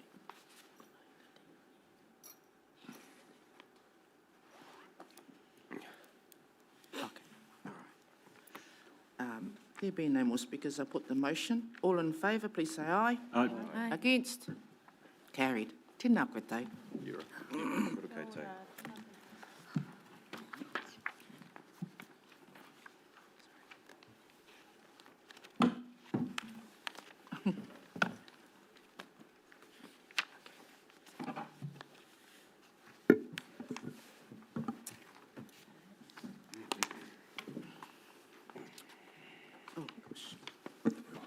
Agenda item number 5, commercial transition tenders presented by tēnā koe Steve Gregory, kōrua ko. Thunas. Thunas. Tēnā koe. Tēnā koe. Tēnā koutou katoa ko Thunas Klutahau. And I just want to hand over to Steve to take us through this report. Kia ora koutou, ko Steve Gregory Takuingoa, ko ahau te Commercial Transition Manager o Konihira Ahuriri, no Karanima ahau e noho ana, no reira, tēnā koutou, tēnā koutou, tēnā koutou katoa. Kia ora. It is with great excitement and optimism that we're sitting in front of you. We are at a very promising juncture in what has been probably Napier City Council's biggest review of our community's facilities, specifically our revenue generating facilities. I'd also like to introduce, he's not coming up on the screen, there he is, Dan Cruikshank. He's our consultant and external project manager that is supporting us through this significant project. To give you some context, this has been part of a 3-year review. So just under 10 years, these facilities that have been considered were generating favourable positions from an EBITDA perspective, and we're achieving council funding policies. Now, with COVID, the Napier 2020 floods, Cyclone Gabriel, cost of living crisis amongst our communities, these facilities are not hitting their funding policies, and they are not hitting EBITDA break-even points like they used to. So 3 years ago, we said, Funas and I, the Community Services Directorate, we need to lift the lid on these important strategic facility assets with the core objective of financial sustainability. What is the most important outcome for our ratepayer? Acknowledging that these are very strategic regional assets that bring people to our region, that bring people to our city. There is a growing cost operationally, but capital. From a capital perspective, they are old. We all know this, and they take significant capital to renew them and keep them refreshed and keep them attractive to run in a commercial nature. So we have started 3 years ago off a 3-phase review where I'm going to try and keep this real high level, or we could be here all day, but I think it is important to give you some context. So we got consultants in to really give us a current state analysis, but we also got them to give their independent perspective on what facilities are commercially viable. Yeah. So that was the first phase. So out of that phase, we essentially had 3 buckets. We had a community bucket, we had a commercial bucket, and then we had this bucket called the Reimagine facilities, where they weren't achieving their funding policy, and we were really lifting the lid on everything. Do we want to be in the game of operating these facilities? So we were being very open, transparent with our staff, our community. We are genuinely trying to see what is the most sustainable way forward for our ratepayer and our community. After that, phase 2 was, in essence, triggering the commercial facilities. Go and be commercial, or as commercial as you can. And with the Reimagine facilities, we did a whole number of concept designs. What could these look like if they had a level of investment? What could they look like in the future? And we did all this where we workshopped with council, a number of workshops to develop some perimeters. So it's almost like a cricket boundary that we could operate within. Rather than, for example, why don't we build $250,000 roof on McLean Park? We kept it tight. So we had these clear boundaries, how we were going to operate these concept designs. Through that phase 2 and through the commercial facilities, we realised pretty fast that this was going to be really challenging to break even. So we went to council at the start of 2025 through the annual plan process and proposed testing market interest in a number of these facilities. And now this was not a foregone conclusion. This was just really testing what is out there. Would anybody be interested in operating them? Would anybody be interested in a partnership? Would there be interest in leasing these facilities for a period of time? So it was really just shaking the tree, and that's why we're here sitting in front of you, because we are on the back end of the first tranche of these facilities going to the market. So those 3 facilities were Kennedy Park Resort, National Aquarium New Zealand, and Ocean Spa. And so, look, we went global. A lot of these facilities do span globally, whether it's the aquarium industry, whether it's the holiday park industry, or the tourism industry. We were literally leaving every stone unturned to make sure that we were getting the best market interest to get a result. And what is exciting is we got a number of bites. Now, I have to be very careful. It is all very commercial. It's very commercially sensitive, so I have to be very careful. I've got Thunis here keeping me in tow, and I've got Dan online making sure I don't, because this is a public forum, that I don't share anything that could jeopardise the whole process. But what we're here to update you on is we have been incredibly thorough, because these are regional assets that are important to our region. They bring people in. It gives our locals something to do. They have got when you combine all these facilities together, they have significant economic benefit to our region. And one of the important factors is between all these facilities, it currently has about 150 staff of Napier City Council employees. So I want to hand on heart say we have been open and transparent with our staff. There's been no hidden agenda. We've been incredibly respectful because these are our people and this is their livelihoods. And we have made sure that we have done this with thoroughness, with grace, but with complete open transparency. We've been completely open with our people on both bookends. It could mean a closure of a facility, it could mean continued status quo, or it could be something incredibly different in the middle. We've gone through all the right governance processes, probably about halfway through. This has been a 3-year process we developed through the involvement of ELT and Council Governance Group. It's called the Commercial Facilities Governance Group, where we've got independent board members on this. And for the context of this committee, we've got Paris Greening from Mana Ahuriri represented to give us, keep us that cultural element and to make sure that we are respecting the culture of our community. And I suppose further to that point, the real exciting opportunity is telling our story better from a cultural narrative. And I think that is something that we have all identified through these key regional facilities, that is where the opportunity is. So I suppose we are working ourselves through these tenders, but we have already engaged with Paris. We've already engaged with Mana Whenua, particularly through the aquarium. They've been heavily involved with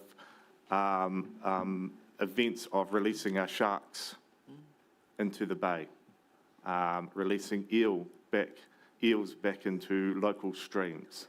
And for the staff and for an organisation, that has probably been one of the biggest highlights of people's careers. It was a very touching, special moment for them. So there is certainly a partnership and a relationship that we want to foster and continue doing. So with Kennedy Park specifically, we have got a preferred supplier. We have done public excluded workshops with council. And we have proceeded with our due diligence, that preferred supplier's due diligence, making sure that, as you can imagine, legally, from a people perspective, everything's dotted and crossed thoroughly. And for your reference, we have got a formal council meeting on the 10th of September, where we will be seeking a formal approval to proceed further with negotiations with the preferred supplier, and then we will be going and seeking approval to go to community consultation. In due course, we will be allowed to communicate what the offer on the table is, but we do have to keep that disclosed and be very careful from a commercial perspective. With Ocean Spa, again, we have had great interest locally and offshore, but it is a complex facility, and we are just probably being very prudent in doing our due diligence with a number of modelling to make sure what is the best option to further go back to council with some preferred options. The aquarium is in a similar boat. It is a complex facility. It is an important facility that many of us have grown up with. So it is a decision or process that we are not taking lightly. Again, we are doing significant due diligence on the modelling, what has been tabled from the ROI. And again, we have got a workshop, public excluded workshop with council on the 27th of August, so in a few weeks. And so for your reference, every recommendation going to a workshop or a formal council is from the Commercial Facilities Governance Group. So again, it's giving you guys confidence that we are navigating right through all of the right governance channels to make sure we've done everything correct and appropriately. And I suppose finally, this has been almost an all-of-council team effort. It is significant. We've got wonderful expertise like Dan Cruikshank helping us navigate through this with his excellent advice and guidance. This is what Dan does. So it's good to have best of the best helping us and supporting us, navigating us through this. Corporate services, so finance, have helped significantly with the strategic modelling.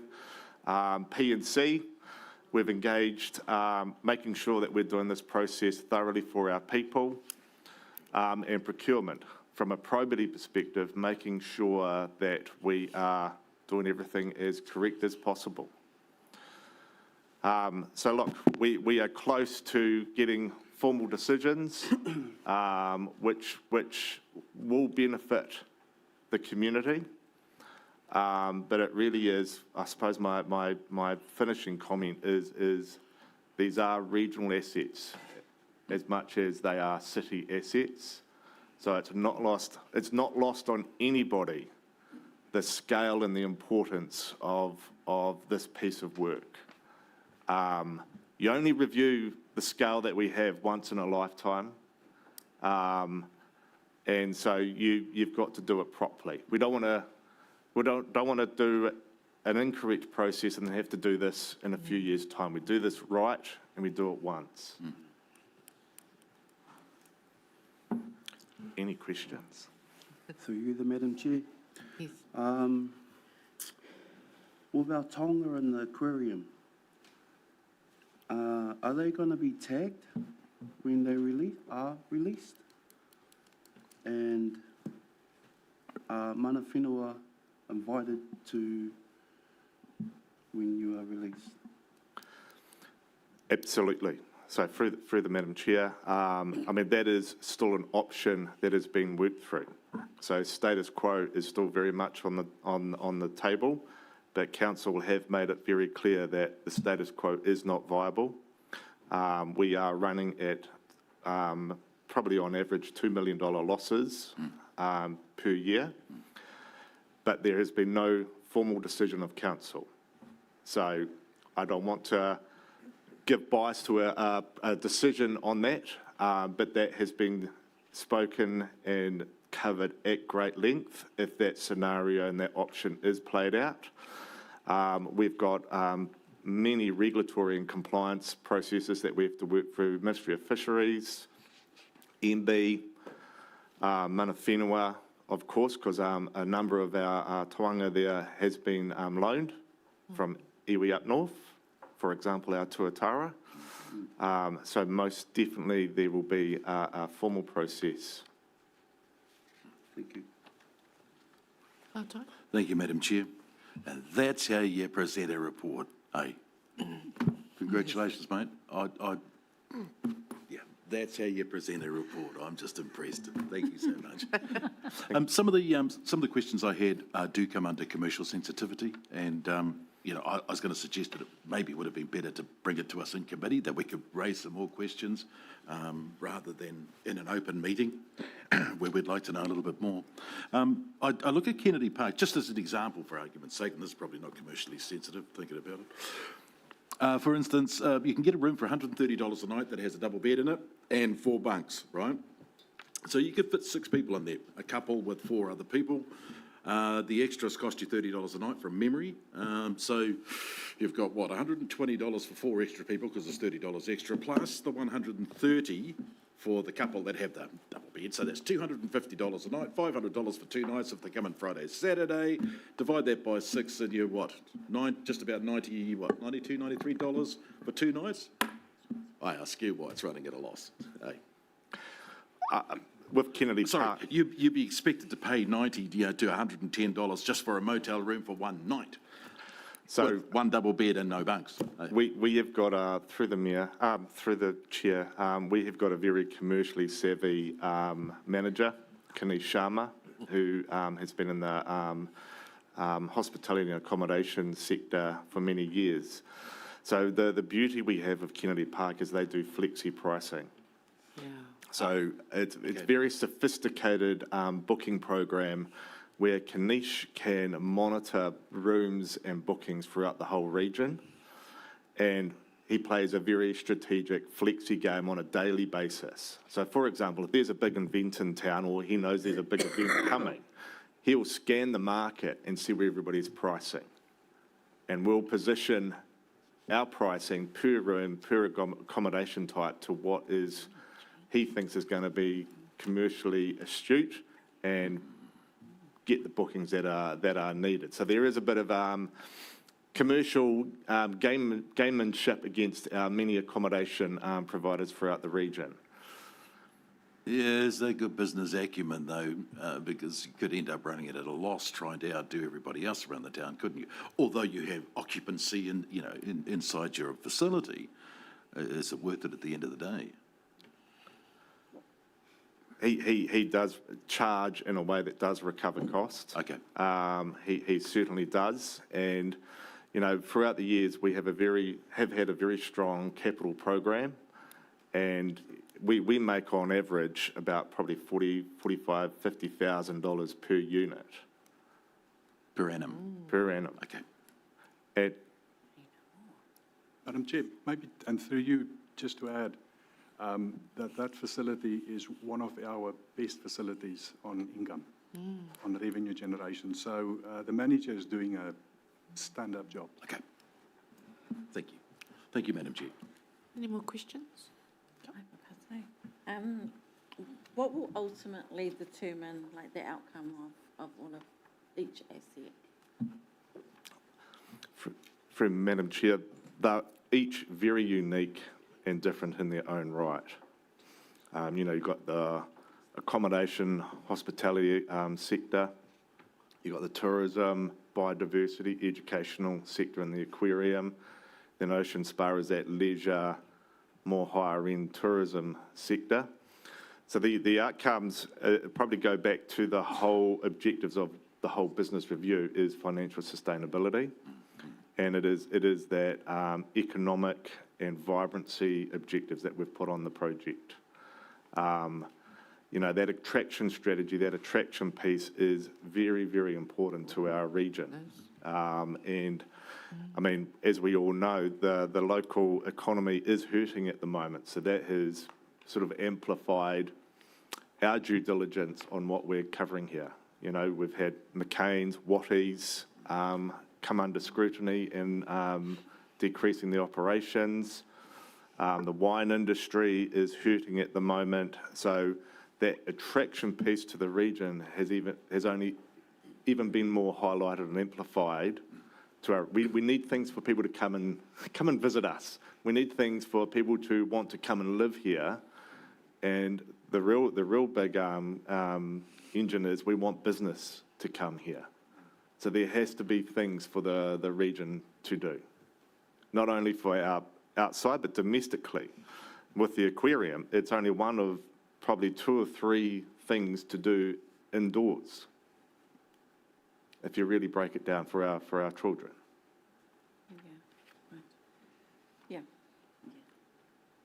Pātai anō? Strangely enough, we're only just talking about business being attracted to Napier yesterday. And one of the questions I put to the group that was here yesterday was, do they have people that go, for instance, if somebody wants to move their business from Wellington to here, do we have a group that go down to Wellington, sit down and say what land we have available, what buildings we have available, are there any concessions on rates from the council? There was quite a number of things that I put to them, and they said that they do have people that do that. I'd like to see more business attracted here. For two reasons. One, it is money in the economy for the city, and secondly, it provides employment. And so I try to stress this upon these people yesterday, so fingers crossed they've got to send people around the country trying to attract business here. So, yeah, thank you. Kia ora, Jason. I just want to hurry us along now. So thank you, gentlemen, for presenting your paper. Do I have a mover and a seconder for the officer's recommendation? Kirk, Mahara, tēnā koe. I'll second, Madam Chair. That Ngā Mānukanuka o te iwi receives a report titled Commercial Transition Tenders Update, updated 14th of August 2026. B, notes the current status of the Kennedy Park Resort, RFP, Ocean Spa, RFP, and National Aquarium of New Zealand, ROI, procurement processes. C, notes that all three procurement processes remain active and that no final decisions have been made by Council regarding future ownership, leasing governance or operating arrangements. D, notes that future recommendations arising from these procurement processes will be reported to Council for consideration through the appropriate governance and decision-making processes. And E, notes that the Napier Site Visitor Centre and Pātu Mini Golf ROI processes are expected to be released to market during August 2026, subject to final approvals and program alignment. If there are no more speakers, I will now put the motion. All in favour? Aye. Against? Tēnā korua, tēnā tātou. Thank you.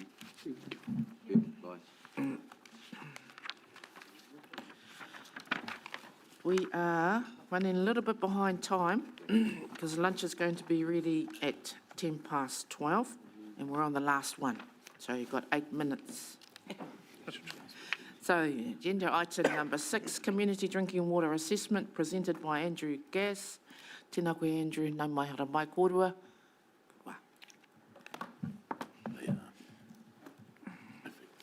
Tēnā koutou. Ko Andrew Gass, tōku ingoa, Manager, Compliance and Standards and Water Services. I'll try and be quick in light of time, but this paper is to inform Ngā Mānukanuka o te iwi that a community assessment of drinking water services or access of community to those services has been undertaken. I'll take the report as read, but just provide a quick overview. So the Local Government Water Services Act requires assessment of access to drinking water services by the community, looking at both council-operated and private suppliers. This was due to be completed by July of 2026. So we engaged WSP to undertake this on our behalf, alongside Hastings District Council and Central Hawke's Bay, to, I guess, get a consistent approach across the region. So this report is required to be completed every 3 years, and it's also to be provided to Te Mata Arawai and made publicly available. The report identifies the most significant information gap is with private and self-supplied systems, and this is due to the deadline for registering with Te Mata Arawai being extended to 2028. This will align with our next report due in 2029. We'll be able to get better visibility over those supplies. In the meantime, it's recommended we work with Te Mata Arawai, Hawke's Bay Regional Council and Te Whatu Order, Health New Zealand to provide registration support and guidance with treatment and monitoring. Yeah, happy to take any pātai. Questions? Pātai? Yes, kia ora, Mara. I know we're under 8 minutes. Just a question around, I know you probably, do you contract out people to do the testing? I lived up in North America for a while, and a lot of the water authorities trained local Indigenous people on how to do drinking water testing and submitting samples and all that kind of stuff, because they're on the ground and they can get more coverage across the area rather than just sampling here and there. And it really, those people then became, it was all done kind of voluntarily, the training was provided, but they then became, you know, they went on to kind of learn more about water and quality and all the rest of it. I'm just wondering if there's any room for consideration around how we build community capability on things like water testing, because we do have, especially the PSGEs, have a lot of people out on the ground monitoring other things, you know, trees and plants and birds and rivers and all that kind of stuff. And it would kind of make sense if they could build that into their work, even looking at, we have a number of whānau now returning to rainwater tanks because it's just, you know, the weather's so erratic that you either got no water or you got too much water. But just kind of that broader thinking of the principle of training local people to pick up more, be more part of their environments, creating potential career opportunities, and just building capability, kind of. Were there any thoughts being given to that? Because I think we tend to, as agencies, whether it's central or local, you know, you've got jobs to do and you contract them out and you get it done and tick the box and write the report without kind of thinking, maybe some of this could be done locally, train people up, get them mentored by experts. And then we've got a broader workforce out there that we're building instead of just kind of contracting out all the time. That's definitely worth considering and might be something that the new water entity could look at, being that they would have a much broader scope of work. So you'll put that on the list? Yeah, can I just add to that? So could we consider like having like social procurement added to that when you contract that mahi out so that it does go back? We do include broader outcomes as part of our procurement processes. Oh, okay, I may have to learn about that because it sounds new to us. Yeah. Kia ora. Yeah, I think it is new to us. Yeah, okay. E pātai anō? Wai, you've done really well. Got one more minute. Tēnā koe tau. Ko mātou tēnei. Bueno.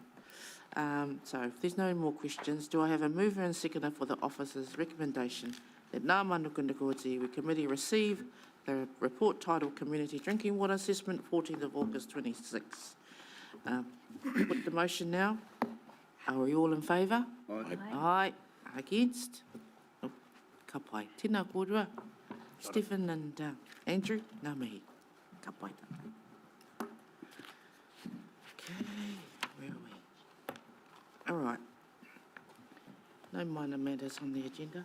So, updates. We're doing our updates from committee representatives, please.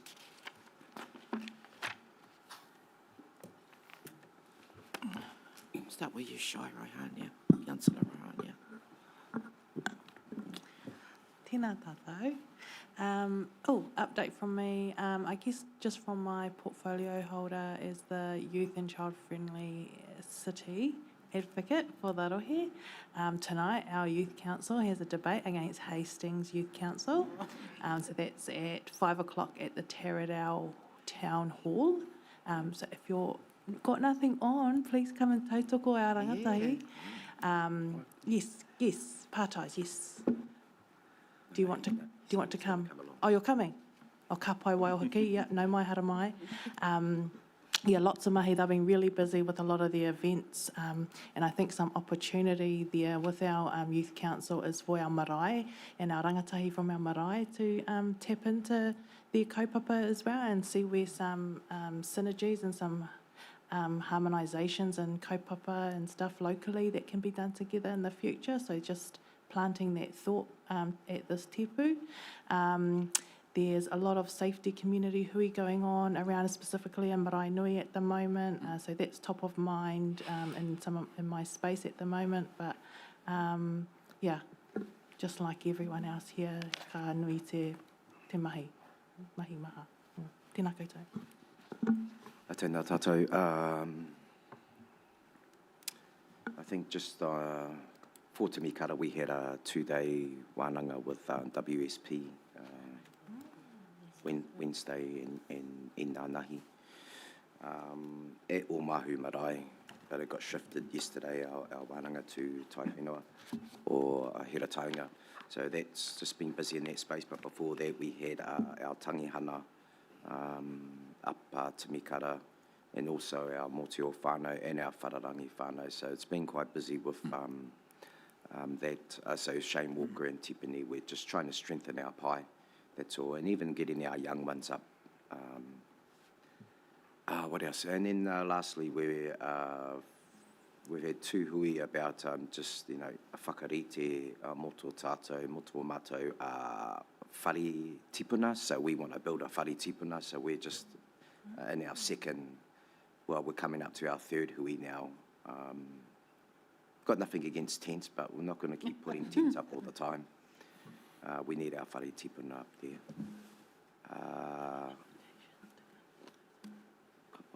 Which one? Nice. Yeah. So, that's about it so far. Ka nui te mihi kia koutou, katoa. Tēnā tātou. Pitani Marai's, I guess, main priority is our rebuild, our marae rebuild out at Onehunga Road. We have, and I guess probably the other thing is we continue to build our cultural capability by having karanga wānanga, whai kōrero wānanga, taunga puoro wānanga, rāranga wānanga, and so those are some of the kaupapa that we've got going on to in preparation for the opening of our new marae. Tēnā tātou. Tēnā koe, Shana. Kia ora koutou.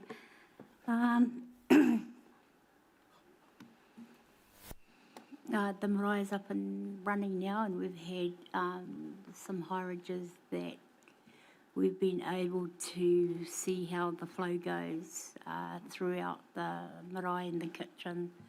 And we've had some good feedback from that. We're currently just looking at funding to complete our laundry with a washing machine and a dryer, which would be for the community use. We've got our AGM coming up next month, September, and so hopefully, since the reopening, we've got some gaps that we need to fill. So hopefully, some nice, good people will come on and help us fill those gaps. I've just attended a seminar on a session on assessment of whānau welfare during emergencies, which was a really good course to do if anyone else wants to do that, and that's with the Hastings District Council. And there's kind of leads going out there about setting up a hapu authority for Ngāti Mahu, Henepari and Ngai Tāwhao. I think that's up in the air. It's been considered. Yes, and Kirk and I attended the Asking Good Questions course, which is to do with resource management. And that was very interesting. If you get that opportunity, the outcome is if you want to be a commissioner. So that was a really good course. So, kia ora. Tēnā koe, Maureen. Kia ora tātou. For mana ahuriri, our housing projects are coming along nicely. So we got our 4 sites acquired with Pukemukemuke, Te Roropipi, Monroe Street and McDonald Street. And all our things, so the assets purchased so far is Owen Street, Wharerangi Road, McDonald Street, Monroe Street, Matarua Ho, Monroe Precinct and Severn Precinct. So so it's about building our asset base, and that's coming along really nicely. We're doing Our relationship building is growing and we're making some great relationships with our councils, Napier City Council, Hastings District Council and our regional councils and our partnerships with other PSGEs as well. So we've got a great strategy coming along for housing, commercial and our strategic land base. But our beneficiaries are coming along to our different huis that we're having to help them into home ownership. That's coming along really nicely, and so there'll be several of those coming along too. So that's all. That's just a snapshot, and I'll just report on that. Nō reira, kia ora koutou katoa. Ka pai. Okay, in terms of whararangi marae, we have a new chairman, Shane Walker, and 2 new trustees, Rosie Gray, she's the mokopuna of Cheryl Gray, and Aidan Tehiko. So 2 young, they'll be in their late 30s, early 40s, so yeah, got some skill. Aidan's a chef, been doing chef work down south and has his own business. He's also an accountant. Rosie has just come back from Australia and she has been a mum for a few years now, still a mum, and just working out a business strategy for herself. So we have some really good, and Shane, of course, the majority of you know Shane Walker and the excellent skills that he holds. He's on Manahuriri on the, what's the other? Yeah, the commercial arm. So yeah, he has, it has really good value. All of them have. So, wina taku, Kia ora. Well, we're swamped in resource management reform and all the impacts, because it isn't just RMA, it's conservation, it's water, it's taiao. It feels like it's just coming at us all as PSGs. And then the potential for Ministry for Environment reopening up kōrero on settlements. So we seem to spend our time with lawyers and submissions, and which is very distracting, trying to protect what we have. But that is dominating a lot of our time right now, responding to government actions. Outside of that, preparing for AGM, looking forward, going through audit, all that stuff we're all doing probably. Sad we have a really brilliant trustee who's standing down this year, great in the taiao space, moana, conservation, regeneration. She's really talented, so she's going to leave a massive gap. But again, I think it's our challenge for all of us to try and get really good governors who can cover all the kaupapa that you need to cover. You need someone good on taiao, someone legal, someone commercial, someone, so I think it's a challenge for all of us. And then just outside of that, we just tautoko our marae committee for amazing work they're doing. We work really well together, I think, and the support for the marae rebuild and our urupa restoration. I want to acknowledge Uncle Matt for karakia for the urupa. So those who drive on State Highway 2 up to Wairoa, you will notice the difference when you hit the tung oil turn-off. It's very open now with all the pine trees gone. So, but much needed. To allow us to finish restoring the urupa. So yeah, just working well together for our whānau and trying to find clever people to go on our boards. Kia ora. Kia ora, anō. Tango, yes, so a couple of weeks ago we had 3 new trustees confirmed by the Māori Land Court. Judge was absolutely great, because normally we're waiting months, if not 2 years, to be confirmed by the Māori Land Court, which is very annoying, because you sit around the tepu and only so many can vote because they don't have the authority to. So he squeezed in all 4 of us. I was reconfirmed and the 3 new ones. So that was great. Yes, we are busy with the rebuild. We've already had the foundation laid out by the contractors, and at the moment we are, if you're not familiar with it, we've actually bought the property alongside Maungahararu Tangitu Trust up on Whakaari, and that's where our marae is going to be built. And from Beach Road up to the site, the access way is currently under construction to widen it, because it was the homestead for the Tate whānau that lived there, and now that we have the marae going in there, we need it a bit wider. So that's what's happening at the moment. Sorry, I'm trying to be really quick. Yep. Mara's already touched on the Urupa restoration, and yes, thank you, Uncle Matt, for your guidance and the karakia. And I do have to get out there and see that for myself. And also, tautoko what's already been said with having the right governance at the table. I'm exploring those options for our trustees at the moment, because we've got sprinkles of angel dust everywhere, and it's trying to bring that out, and the goodness and the skills from our whānau. So we're working on that, and also that's part of our strategic planning in terms of the long-term viability and getting our rangatahi involved, and nurturing them, and revitalising our trustee tepu. Kia ora. Ka pai. Kia ora, Janice. Kia ora tātou. Wāweki Marae had an awesome matariki event last month. And they went really, really well. We thought we were only going to get a handful of numbers, but you know, just under about 100. Yeah. Yeah, about 100 whānau members come and joined us. Yeah.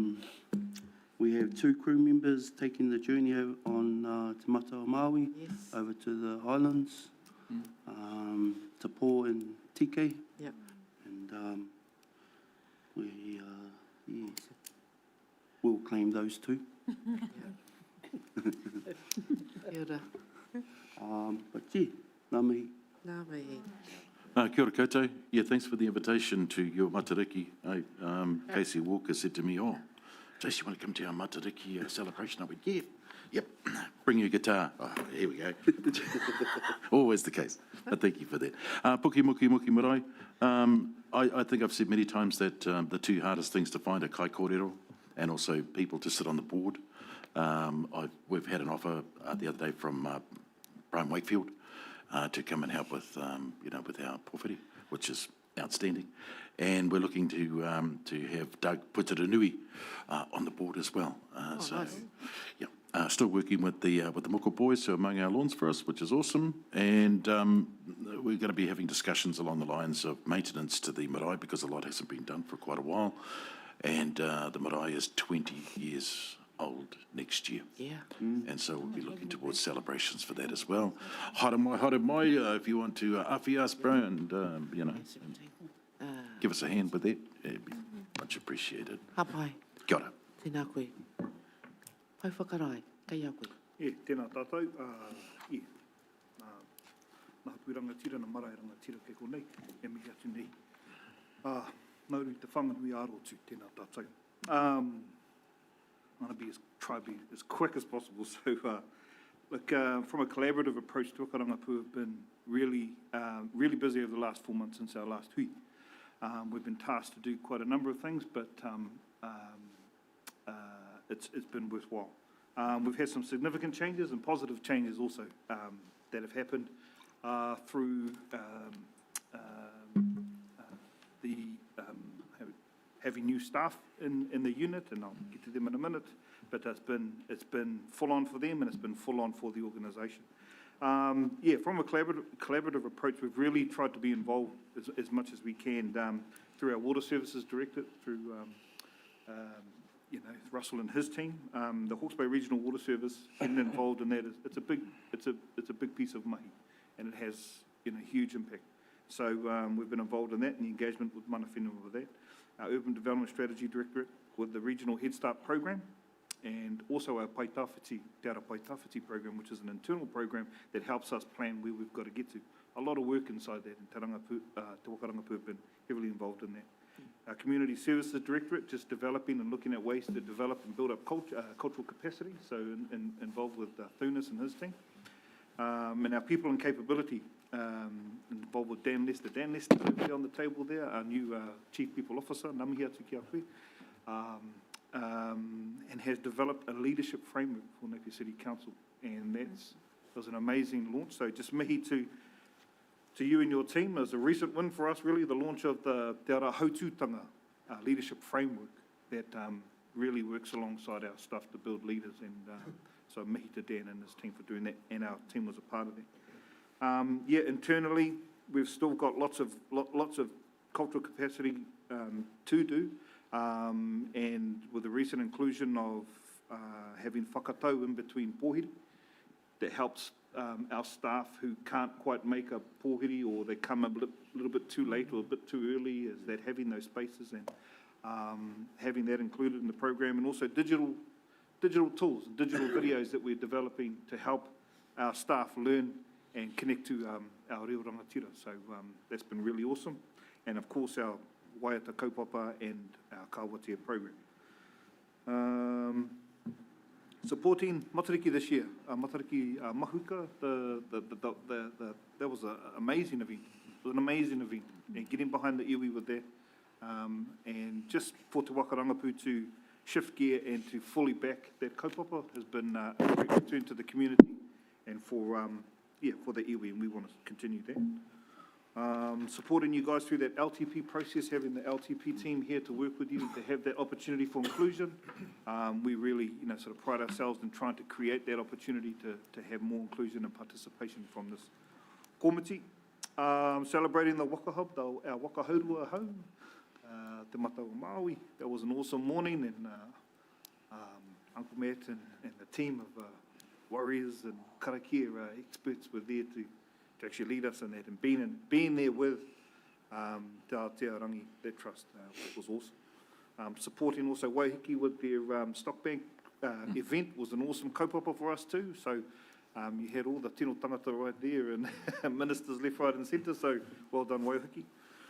At the same time, the development of the Māori engagement policy, strategy, framework, implementation, plan and toolkit, and that governance model has been an absolute focus for us, and we're happy to do that workshop with you in the afternoon.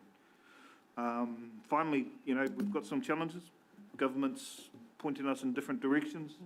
If you start with the Head Start program and what that means for regions, we want to be there to support the mechanisms that we have to get in behind to make that successful. And as you know, as a single unitary, that's what's been chosen, and a collective of mana whenua are behind that process, and so we're trying to find our space to support that. At the same time, with the mana whakahono arohe kōrero that's out there, Te Iwi Māori have stood up on that, and you've seen that across the nation, and they have done that here too. And so we're involved in that and want to be across that to support. No longer, what are they trying to do, make it just a participation agreement, and that sent ripples through Te Iwi Māori, so we want to be there for that. And lastly, it's a general election year, so let's go. But that's us for 4 months. Sorry, I've taken up 7.5 minutes of your time. Kia ora. Ka pai. Kia ora tātou. So we've come down to the closing, so me tū tātou kia karakia. Kia tau te rangi Māori ki runga i ngā iwi katoa o ahuriri. Kia piki te ora, te kaha me te māramatanga i ngā wā katoa. Tihei, mauri ora kia tātou.